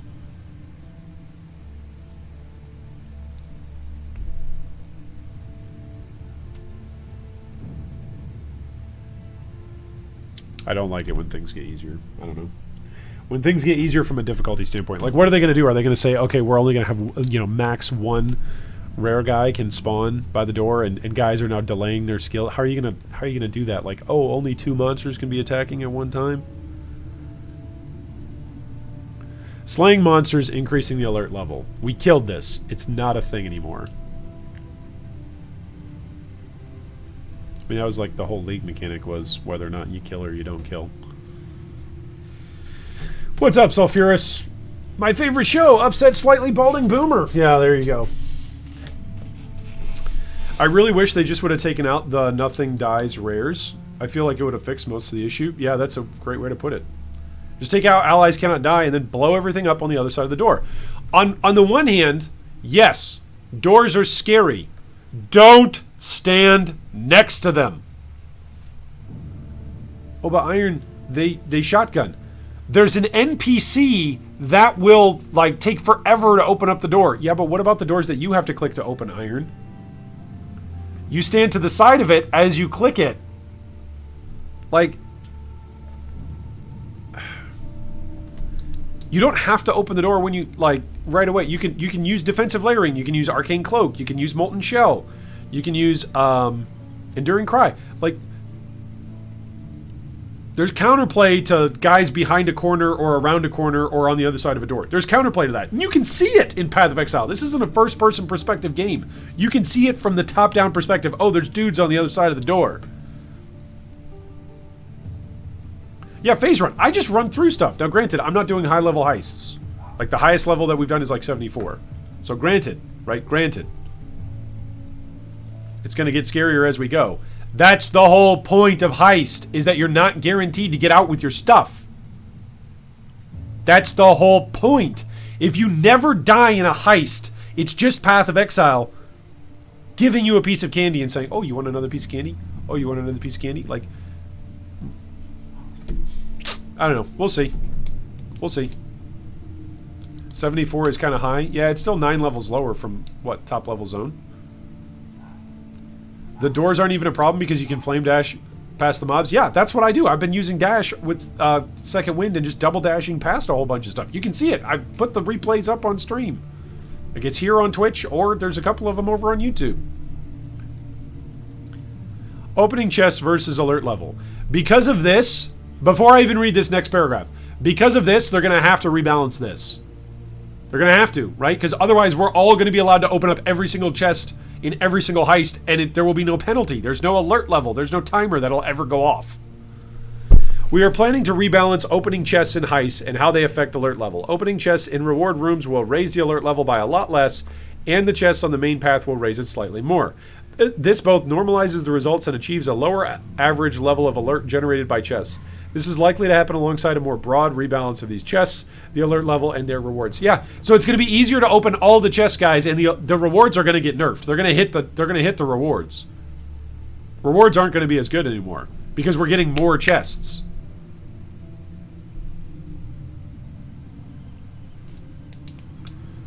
Blood Phoenix says the only thing they should change about is allies cannot die, and that would be fixed though, making the mobs limited on what they can do because their skills start on cooldown. Yeah. Hey, good morning, Fumble Fungus. Welcome, welcome. Yeah, I don't like it. Granted, I'm not playing hardcore and I haven't lost a bunch of characters to this stuff. Granted. right? Granted. I want to store more Grand Heist items. Totally. You're supposed to be able to portal out of them before the alarm goes off. But right now there's an issue, which means you can portal back to town into the wrong instance and lose your portal and therefore lose access to your heist. We're fixing this. Okay, that's good. See, genuine bug, genuine fix. These are not bugs. These are balance changes during the league.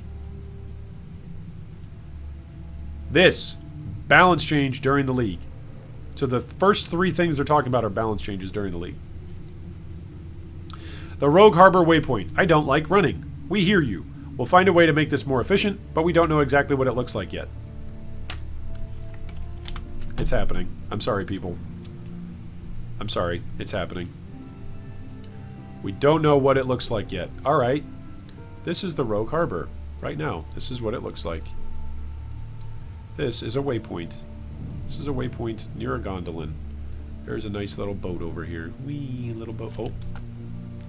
Wee, a little boat. There's a little boat over here. Okay, and there's a little guy. This is my best Bob Ross impersonation. There's a little happy fellow over here near the gondolin. And you know what? He's got a little smile on his face. Got a little smile. Because he's just a happy little guy over there by the gondolin. And you know what? This is a waypoint. So this is where you come in at. And then, because this is Path of Exile, you go up either these stairs, which then lead to these stairs, which then lead to a path to where you need to go. Or you run up these stairs, which lead to these stairs, which then lead to the path that you need to go. Or you can go over here, right? There's over here, and then there's the Grand Heist, the planning heist room over here. Here's like a little stockpile, and here's Adalia, and here's Faustus over here. Right, happy little Faustus. He's got a gray beard. Where's Gray? A little gray beard over here. There's his little gray beard. There's Faustus. Oh, he's got a hat on too. Yeah, he's got a hat. Right, and there's here's Ficano over here. Ficano's kind of the larger guy. That's how I imagine him. You know, this is my paint world, and so I'm in charge in my paint world. So that's how I imagine him. All right, so this is what the steps look like now. This is what steps are presently. Right here. Right here. That's the steps. You see this as I pick it up and move it? That's the steps. What they could do, this is just a theory. I'm just throwing this out there. I'm not an art major. I'm not an art major. Just throwing this out there. What we could do is we could say we don't want any of these things. It's possible. It's possible. We could say none of this. Why do double stairs? None of this. What we could say is we could say instead there's just a single nice staircase that runs straight up to the path from the waypoint. Or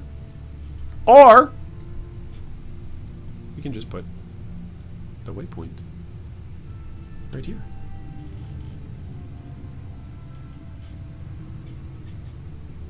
Oh, and there's stash tabs too. Nice little stash tabs. And then there's about a gazillion other people over here that this is what they look like on my screen, at least. This. Just big objects that block everyone's view of everything. Oh, you wanted to see those stash tabs? Sorry. Sorry. Oh, you wanted to see Ficano? Sorry. Oh, Adalia? Oh, a waypoint? Sorry. Sorry, excuse me. Sorry. So that's what you could do, right? We could just do a single staircase. We could just do a single staircase. It's not that we don't like running. I will illustrate this in Path of Exile. It's not that I don't like running. Look at me. I'm running right now. I love my character. I love seeing my character in motion. I love seeing my character run about. I love running through Ray class. I love running Blood Aqueducts. I love running maps. I love running through Delve. I love running. What I don't love is this.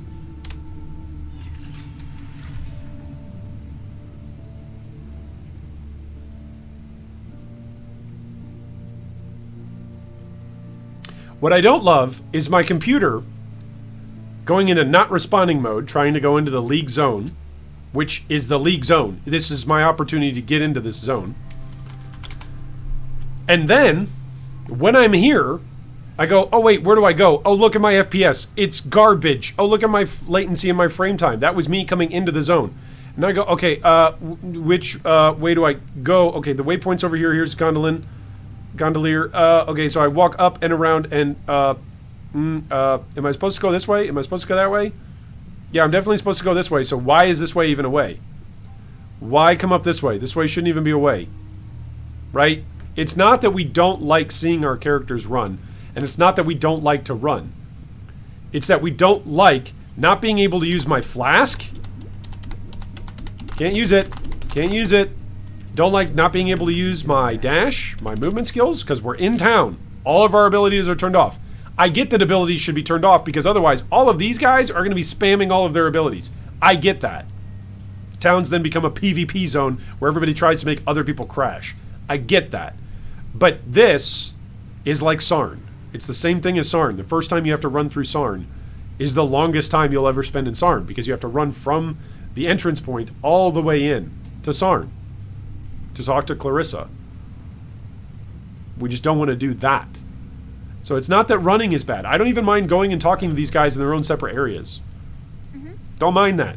Nobody's asking for this hideout, for this zone, to become a different zone where everything is all right here in one screen. Nobody's saying that. But the stairs, come on. We can do a straight stairway up. And we can make this a pier even. If we want to make it more artistic. Look, this is a great big pier. Raise it a little bit and bring it up and have it go as a ramp straight up. Do people in Rayclass not know how to make ramps? On the one hand, you might say, yeah, they really don't, Iron. They just know how to do stairs. Okay, well, they've got wheel carts here. They've got lots of carts that move stuff with wheels, so they know how to do ramps. They know how to do these flat roads. Come on. Greetings. Alright, what are we doing here? Let's try this one. Let's try this one and see if it crashes. Ferrum, I'm good for this entire rant, like 100. I mean, am I wrong, guys? Do we really not like seeing our characters run through Path of Exile? Do we not like it? I'm sorry if I'm just being an angry boomer guy here. If I'm just going off the rails. Wheelchair lift stairs, takes 2 minutes to go to the top.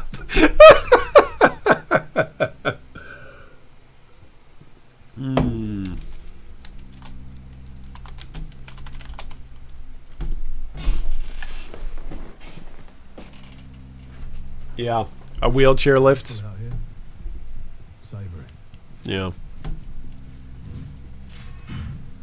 Alright, let's do this and then we'll finish reading the rest of this. I want to experience some more of the heist before I scream more about a post. There's no reason to be upset about a video game. Come on. We like this video game. But not too heavy. Some of us even love this video game. Where we're actively seeking for its growth and its embetterment. But it is seeing those MTX that makes others buy them. That's why you always spawn in town, not your hideout when you log back in. I agree. I agree, and I have no problem with that. I have no problem with spawning in and seeing other people's MTX. I have a problem with the visual effects not being able to handle it. And I'll even make it, where did my NPC go? Can you come over here? Can you stop doing that? I didn't want you to attack over there. Is this guy gonna just straight up kill me? Oh, he hits pretty hard. Here's my argument about MTXs. If you want to sell me more MTXs, I need to be able to see them in the zone, and I need to be able to want to spend time in a zone, right? So make it appealing, make it visually appealing to me, make it so that way I actually want to be in the zone, rather than making my FPS tank. Am I just being spoiled, entitled gamer guy right now? Please do. Please do hit me upside the head if I am. People are lazy. They just want to get to their objective and get going. Honestly, I agree the waypoint should be closer.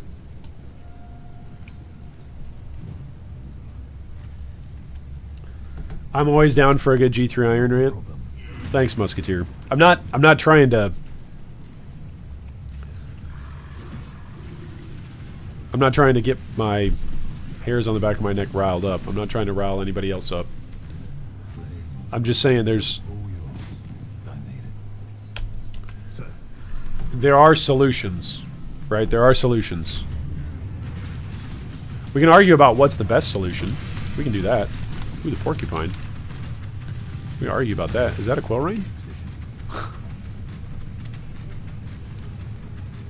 You gotta be kidding me. Ah, ah, ah.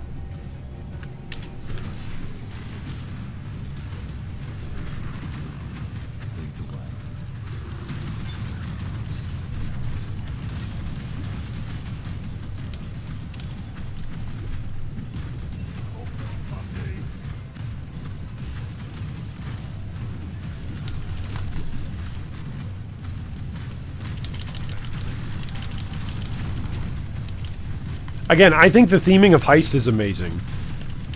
Like, this feel of trying to escape and trying to get out and having these NPCs open this thing up. I think this is brilliant. This is the Gone in 60 Seconds League. It's the Ocean's, 13 League. It's the Rick and Morty. Come on! Come on, Morty! Real quick! We gotta go do a stupid adventure. It's one of your coupon adventures. You wanted to do it, so we'll do it. Like, I think it's great. I think it's fun. I think, I've already said it. I don't think I can be more complimentary than saying conceptually, I think this is the best league that has ever been released. Conceptually. This is really good. It's an alternative to maps. It's choose your own rewards. It's choose your own encounters. It's choose the sort of content you want to be tackling. It's going to be friendly to multiple different styles of builds. I'm not sure if there's any other way that I can praise this without just being hyperbolic. Okay, I think this is really good. There's always going to be bugs on release, and they're working to fix the bugs. You know? It's the way how it goes. You want to buy my 8 Divine Orb? Okay. Let's do that. No, we should be pushing GGG to make the game better. I agree. I mean, we're those of us here who buy things from GGG, we're the consumers. So we should always be pushing for improvement, in my opinion, as a consumer.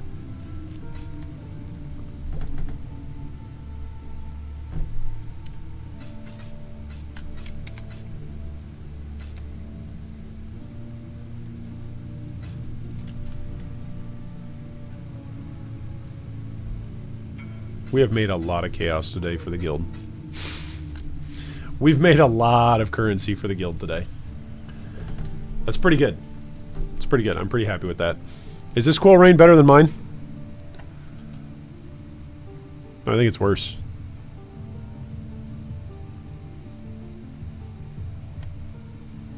Oh, it's got better projectile speed. It's got slightly worse accuracy though, right? Oh no, it's got better accuracy.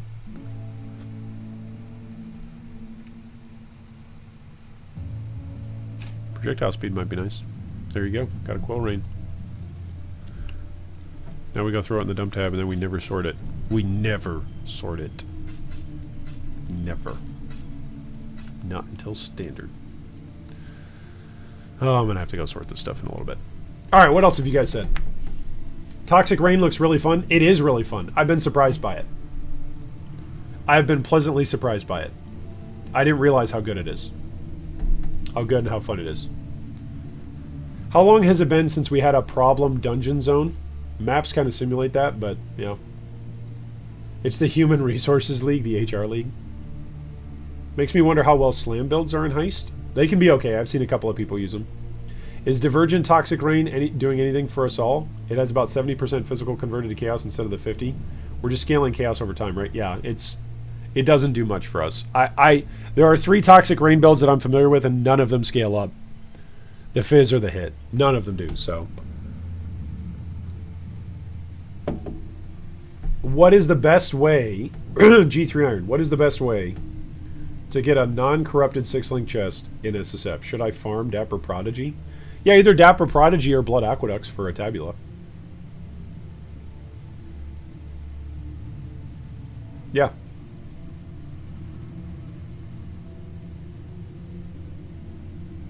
Anomalous toxic range should help. That's the skill duration one. That one would be good. Skill duration would be good. All right, so let's go back to Bex's post here. Let's finish this up. Rogue behavior. There are various issues with the way that NPCs behave during heists. There's one issue in particular where rogues are not prioritizing their specialist skills when ordered to do so and can sometimes be distracted by other issues. We are working to refine how they behave, which should resolve a few other heist issues, like being locked out of grand heists. New skills feedback. We've seen various bits and pieces of feedback about the new skills, but we would like to get even more.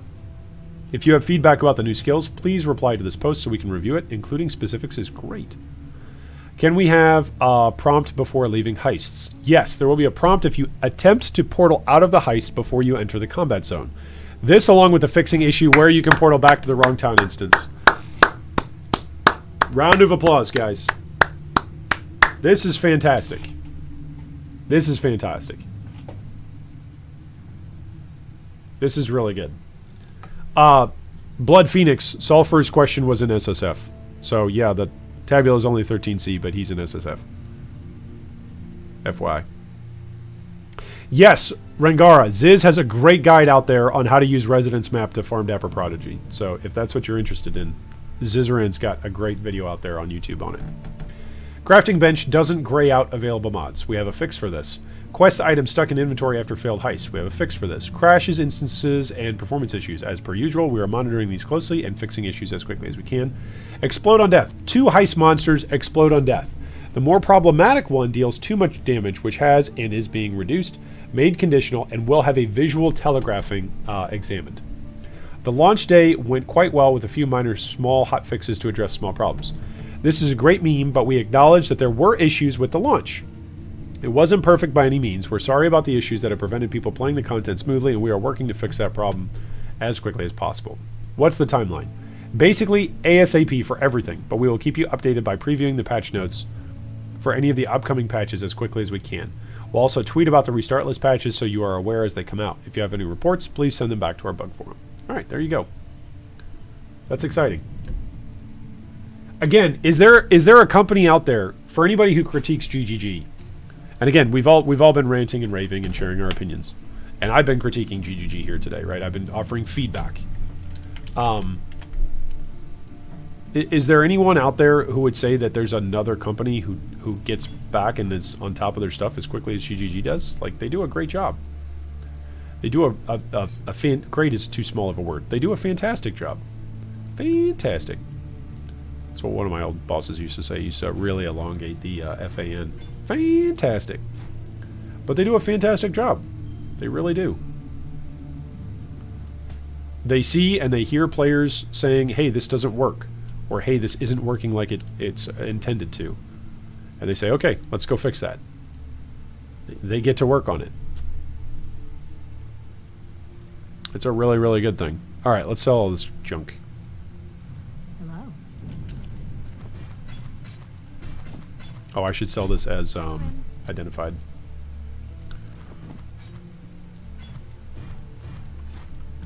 There we go. Salam.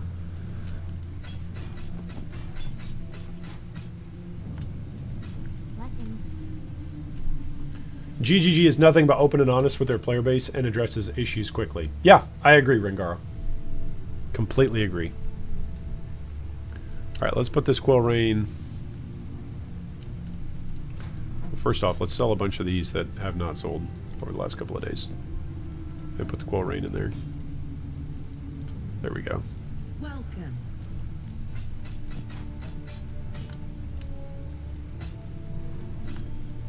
I will see you again.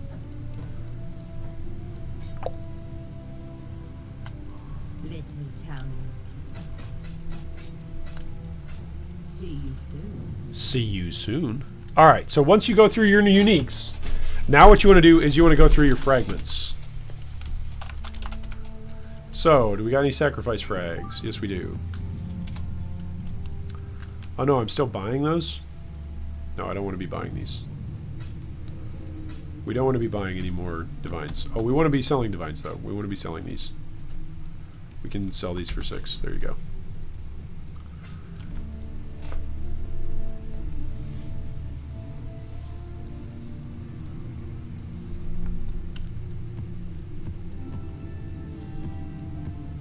Alright, here's sacrifice fragments.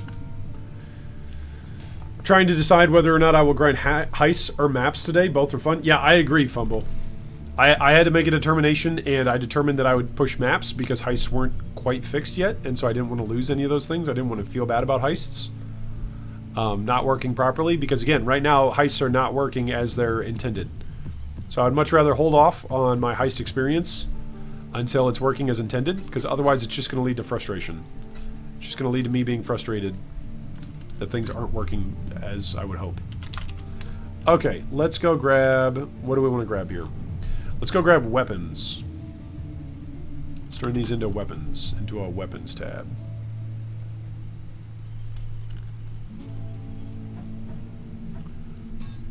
Alright, there's some weapons, and let's go through them right here. Let's go through some weapons, some weapons, some weapons, some more weapons. Hey, what's up, Lunch? Welcome, welcome. It goes well. It goes well today. We were just taking a look at the announcements from Grinding Gear Games about the upcoming patches and the fixes that are indeed coming. And so I'm pretty excited about those. I'm pretty stoked. I'm pretty stoked for the general direction of Heist. I'll put it that way. How does that sound?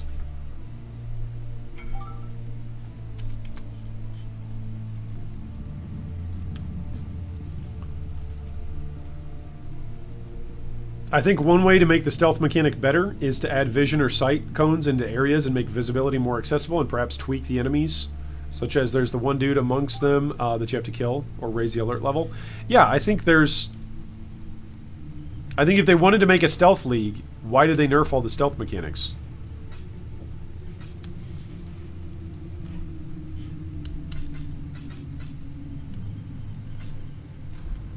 You know?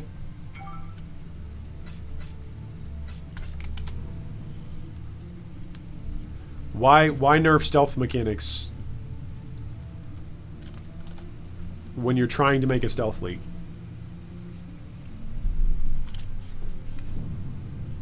Yeah, Fumble, I would just run maps and then save up your heists. Save up whatever it is that you're gonna run for heists, so.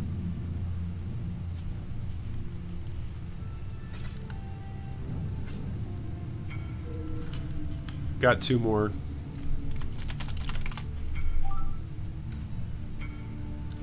This guy's trying to buy up all my divines. Here you go, buddy. 2 more.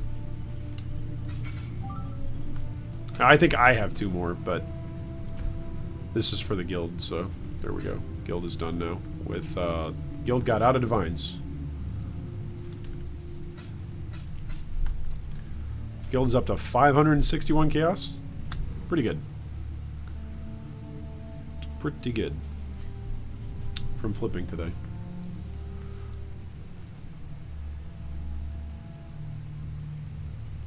Being forever in stealth is a problem? See, I disagree.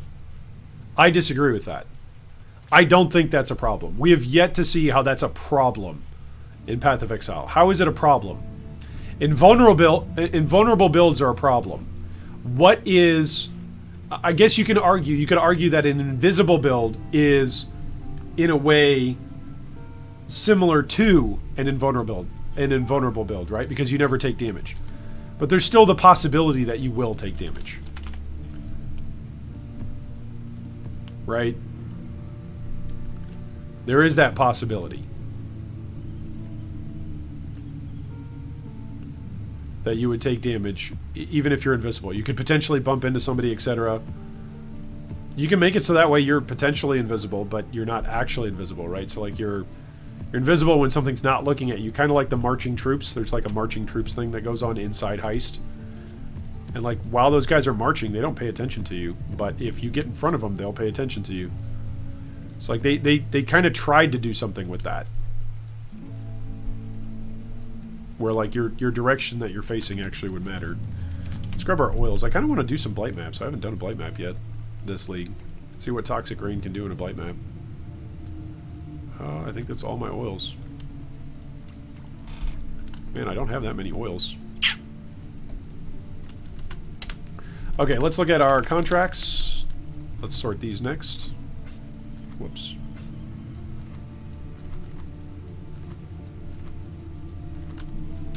If mobs don't attack you, then how can you die? They do AoE. They could potentially do AoE, right?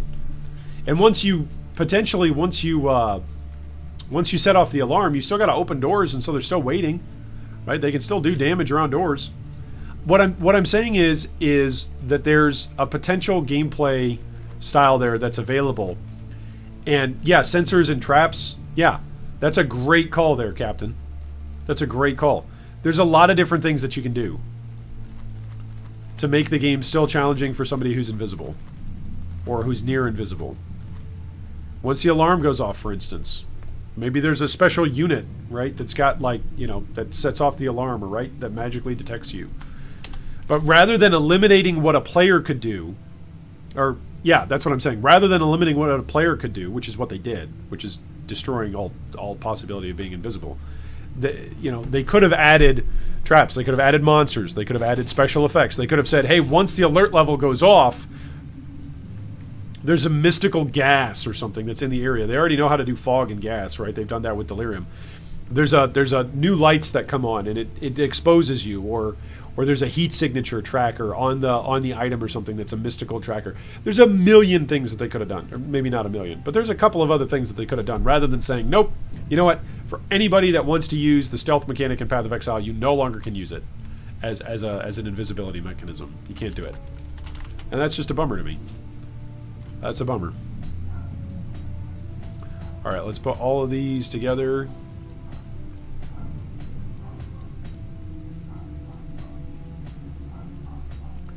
Let's take out all the jewels. Look how many jewels we picked up. We picked up a lot of jewels.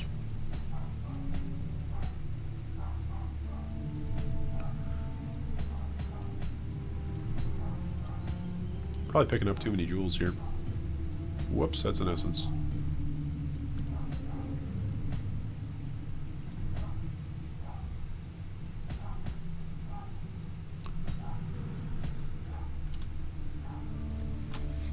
Pressure plates, says Lem. Yeah, that's another great one. Also, the sound surfaces make. Thief has tiled floors. Yeah, that's great. Oba's Cursed Trove, Volume 2. Yeah, you just die. Everybody, the area becomes toxic after a few minutes, right? There's a bunch of different ways. There's a bunch of different ways to do it. And again, I'm not saying that, like, I'm not ranting and saying, oh, GGG has disappointed the players and let us all down and betrayed their values and become an unethical organization. No, I'm just saying, look, Grinding Gear Games has in the past been the game that if you wanted to do something, you could.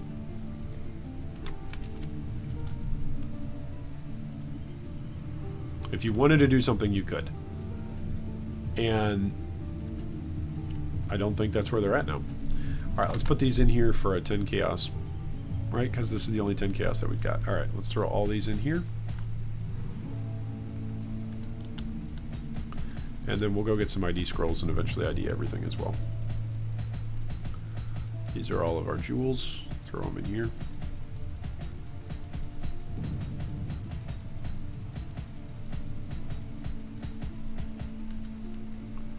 Alright, were there any other jewels? Yes, we still have some.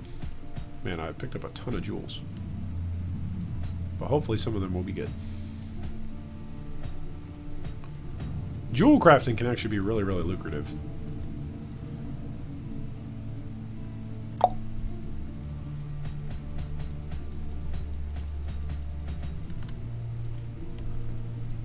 Alright, let's go grab our essences.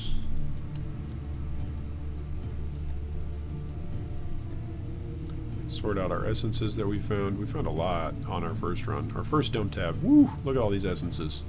Whoops, that's a Tane.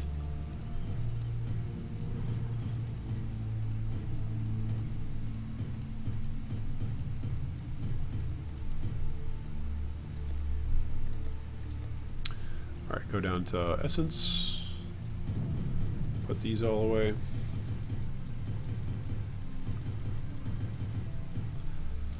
There's the silence curse. Yeah, the silence curse is a thing. Blood says, I don't agree with their solution either, but I believe something like the Blade Master in Warcraft 3, he has a temporary stealth for a few seconds and could deal bonus damage on the next hit. Elves could go stealth at night when not moving. If GGG doesn't make detectors for stealth players to counteract it, I still believe stealth for a few seconds could work better. Yeah, I agree. Now there is the Russian stealth. You gain it by killing everything in the heist area. Yeah. Hey, what's up, Crypto? Welcome, welcome. Yeah, I just think Path of Exile is the game where you used to be able to do everything. And the game was designed that way. And now it's not necessarily being designed in that way. It's being more focused in how it's being delivered as a game. They have more clear-cut goals for archetypes that they're aiming to hit, rather than saying we're going to allow you to do whatever it is that you'd like to do with these tools and concepts that we're providing ourselves to you with, availing ourselves to you with. Was that a right sentence? I don't know. Probably not.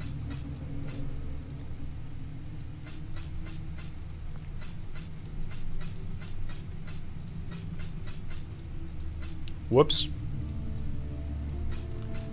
I have a couple of splinters here. I should just pick them up. That's a contract. Woo! Look at that. We've got one exalted shard. What is that worth? Like 15C right now? Is that even worth 15C right now? Probably not.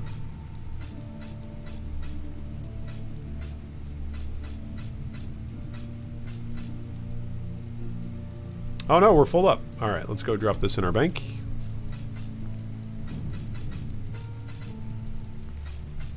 I think removing undetectable wasn't just for Heist. I suspect they were also worried about future design. Yeah, exactly. Like, if something is limiting your design space, get it out of your game. I've said that before, I'll say it again. Get it out of your game if it's limiting your design space. Which is why I don't understand why Stealth, it got renamed, and it's now still in the game. Oh, well, we put a hard cap on it. Okay. Path of Exile is supposed to be about min-maxing and doing whatever you want.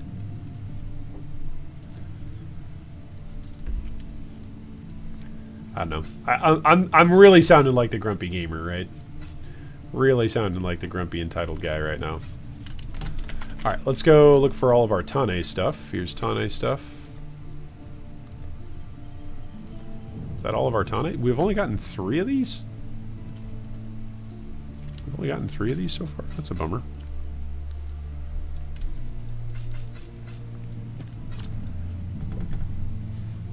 How do you stealth as a Necro, says Just? Yeah, maybe this is my problem, right? I'm a Necro player, so I can't fathom all of the different ways that you can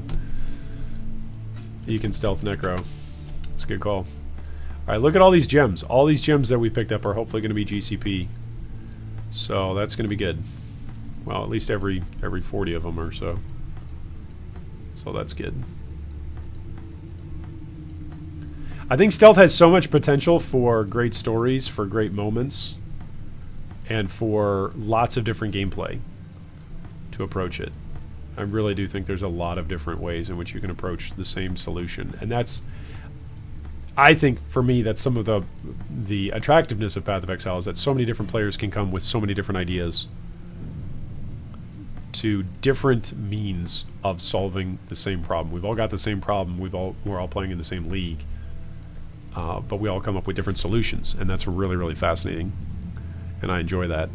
So when you start to force a meta, or you start to force players to make choices, then I feel like you get less variety in those options, and in what those options can look like, and what players can choose to do.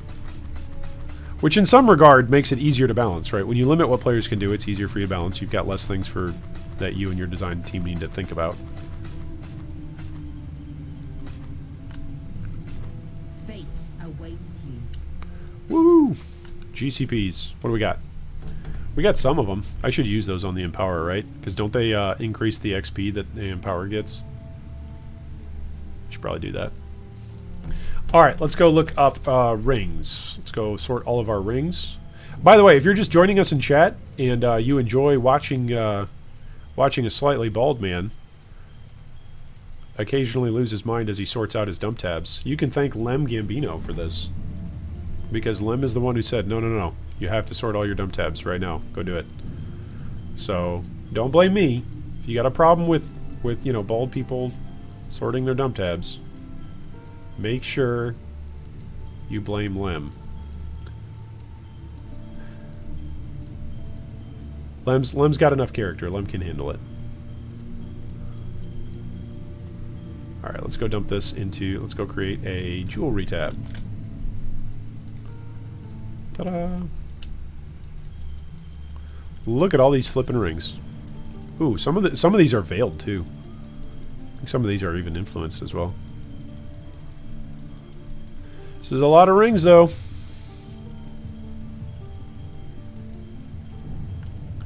And there's still more.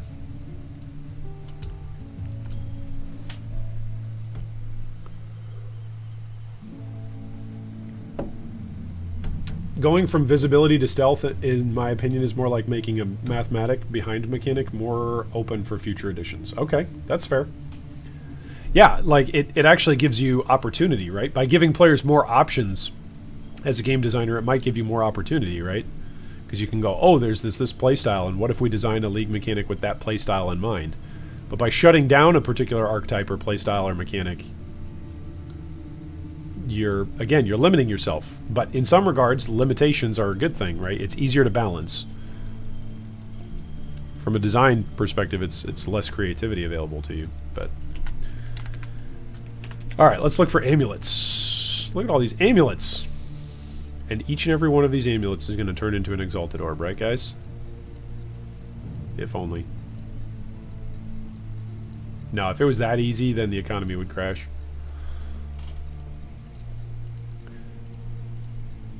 I used to think that when I was a first player and when I was a new player and I just had learned about the chaos recipe, I was like, I don't want to do the chaos recipe because what if the item that I trade in, what if the one amulet that I trade in is mirror worthy? So I want to ID everything. I'd rather just pay the one chaos and lose out on it. I don't want to trade in a mirror by accident. And then I learned that items don't drop as mirror worthy. Nope, that doesn't happen. Does not happen in Path of Exile. You're more likely to actually drop a mirror than to drop a mirror-worthy item. It just doesn't happen. Alright, did we get all the amulets? I think we got all of them. Alright, we got all the amulets. I hope we get a loot pet in POE 2. Oh, man. I think I might quit if we get a loot pet. Arcade Canuck, see you, man. Go get ready for that Xbox launch. Get whatever you got to get done today, because tomorrow it's POE time. All right, here are our gloves. Yeah, if they added a loot pet, again, I'm not trying to be dramatic. I think that might push me over the edge. That might be like an unforgivable thing in my mind to go, eh.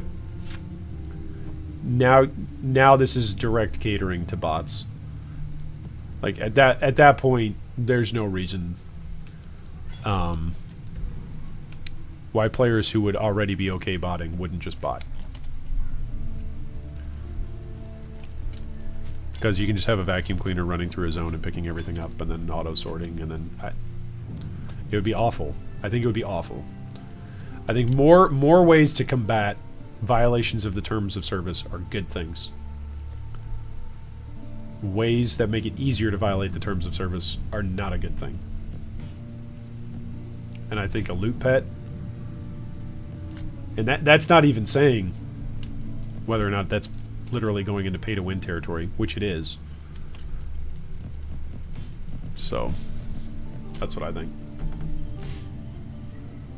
Yeah, I know. I don't play the China version. Yeah, we did a video where we covered that exact topic about the differences between Exile Road and between Path of Exile.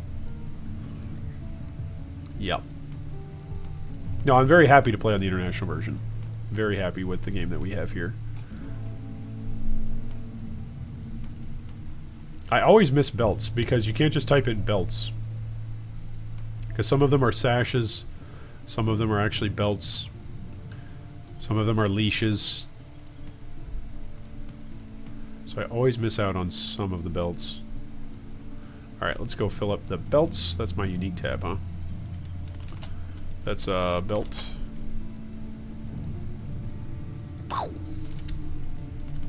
There go the belts.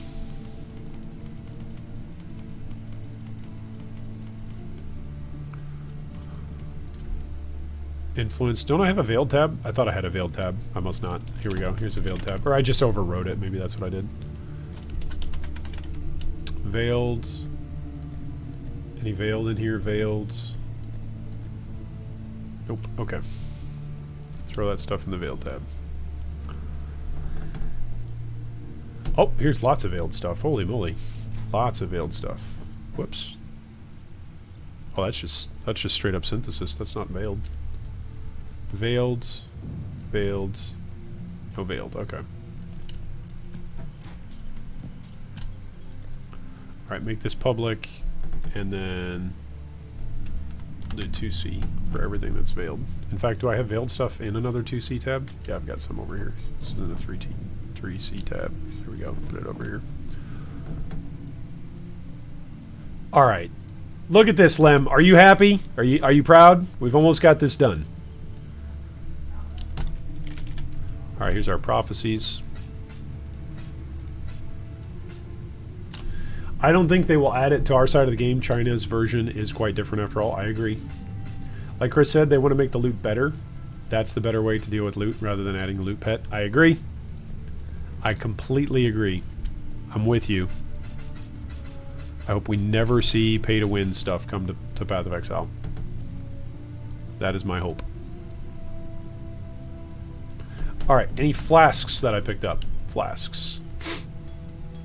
Here's flasks. Uh-oh, somebody in guild just lost a wing. That's one of the reasons why I'm not doing it right now. I'm waiting for the updates. Waiting for the I updates. hope today is the day a Mirror of Calandra drops for you. Hey, Nilhouse. Thanks so much for the subscription. Welcome, welcome. So nice to have you, and I hope today is today that a Mirror of Calandra drops for you. And if not today, then I hope 312 Heist League is the league a Mirror of Calandra drops for you. Thanks so much for the subscription. We are at now, what is it, 36 Twitch subscriptions, so thanks so much for joining the G3 fam. That's about 36 more people subscribing to us on Twitch than I ever thought would. Oh, man. You guys are all way too generous. Way too generous. Alright, let's keep looking here. We do have some body armors, so we can sort these body armors. Oh, that's magic. These are influenced. That's just a 5-link. Let's go put that in here. Does anybody need a 5-link? Here you go. It's a 5-link for somebody to craft on. That's just a chrome. Okay. I think we're good. I think we are good with body armor. So I need to pick up some body armors if I'm going to turn in Chaos Recipe. That's what I need to do. +2 to level of projectile gems? It's too bad that's corrupted. I mean, that's why it's got that +2 to level. Alright, let's grab helmets. Helmet. Here's a helmet. Here's a helmet. Here's another one. Here's another one. It's a helmet. Alright, is that all the helmets? No, there's maybe a couple more. Alright, let's put this as the H tab for hat or helmet. And throw these in here. And throw these in the body armor. And then let's try to take all this stuff. See what we get as we grab it. There we go. We'll throw this stuff in here. This is just trying to condense everything down out of dump tabs and throwing it into another tab. So that way it's easier to view and evaluate. Okay. I think we have a couple of chromatics. A couple of chromatic recipes. Any more chromatic recipes? There's one. Alright, I think we're done with chromes. Let me tell you. Let's sell the chromatics. We're getting rich here. Awaits Question, is the Patreon pledge or a Twitch sub that guarantees you getting into the guild? Either way, Lim. Either way. We've got spots right now if you want to join. Just send me a PM with your name. Send me a PM on Discord with your name. Because you're on the G3 Discord. A lot of the times people don't even know that we have a G3 Discord. And so like, hey, can I join the guild? Sure. But you gotta join the Discord. So make sure that you do that. But Lem, I already know you're on there. Alright, these are gloves and boots. Gloves and boots. Let's go down here to the gloves. And then gloves. Then footwear. Oh no, my footwear is filled. I'm going to need a second footwear. That's usually when I actually start turning stuff in. Is when I fill up a whole tab. I'm like, alright, it's actually time for me to turn some of this stuff in. Turn some of this potential currency into actual currency. More gloves. That's an influence glove. Stay there. That's a helm. Stuff is all influenced. It's a belt. Gloves. Icicle Mine has 20% to crit strike multi. Does anybody need that? Anybody want that?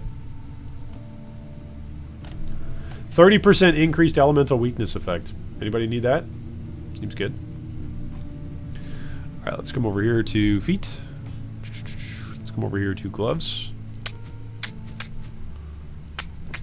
And come over here to hats. Put away our hats. And come over here to belts. And then, where were my jewels? Price 10 chaos? Yep, there we go.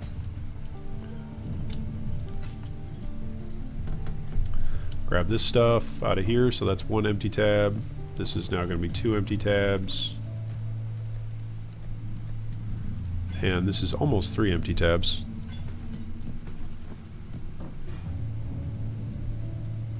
We've almost got it. It's almost all down into one tab.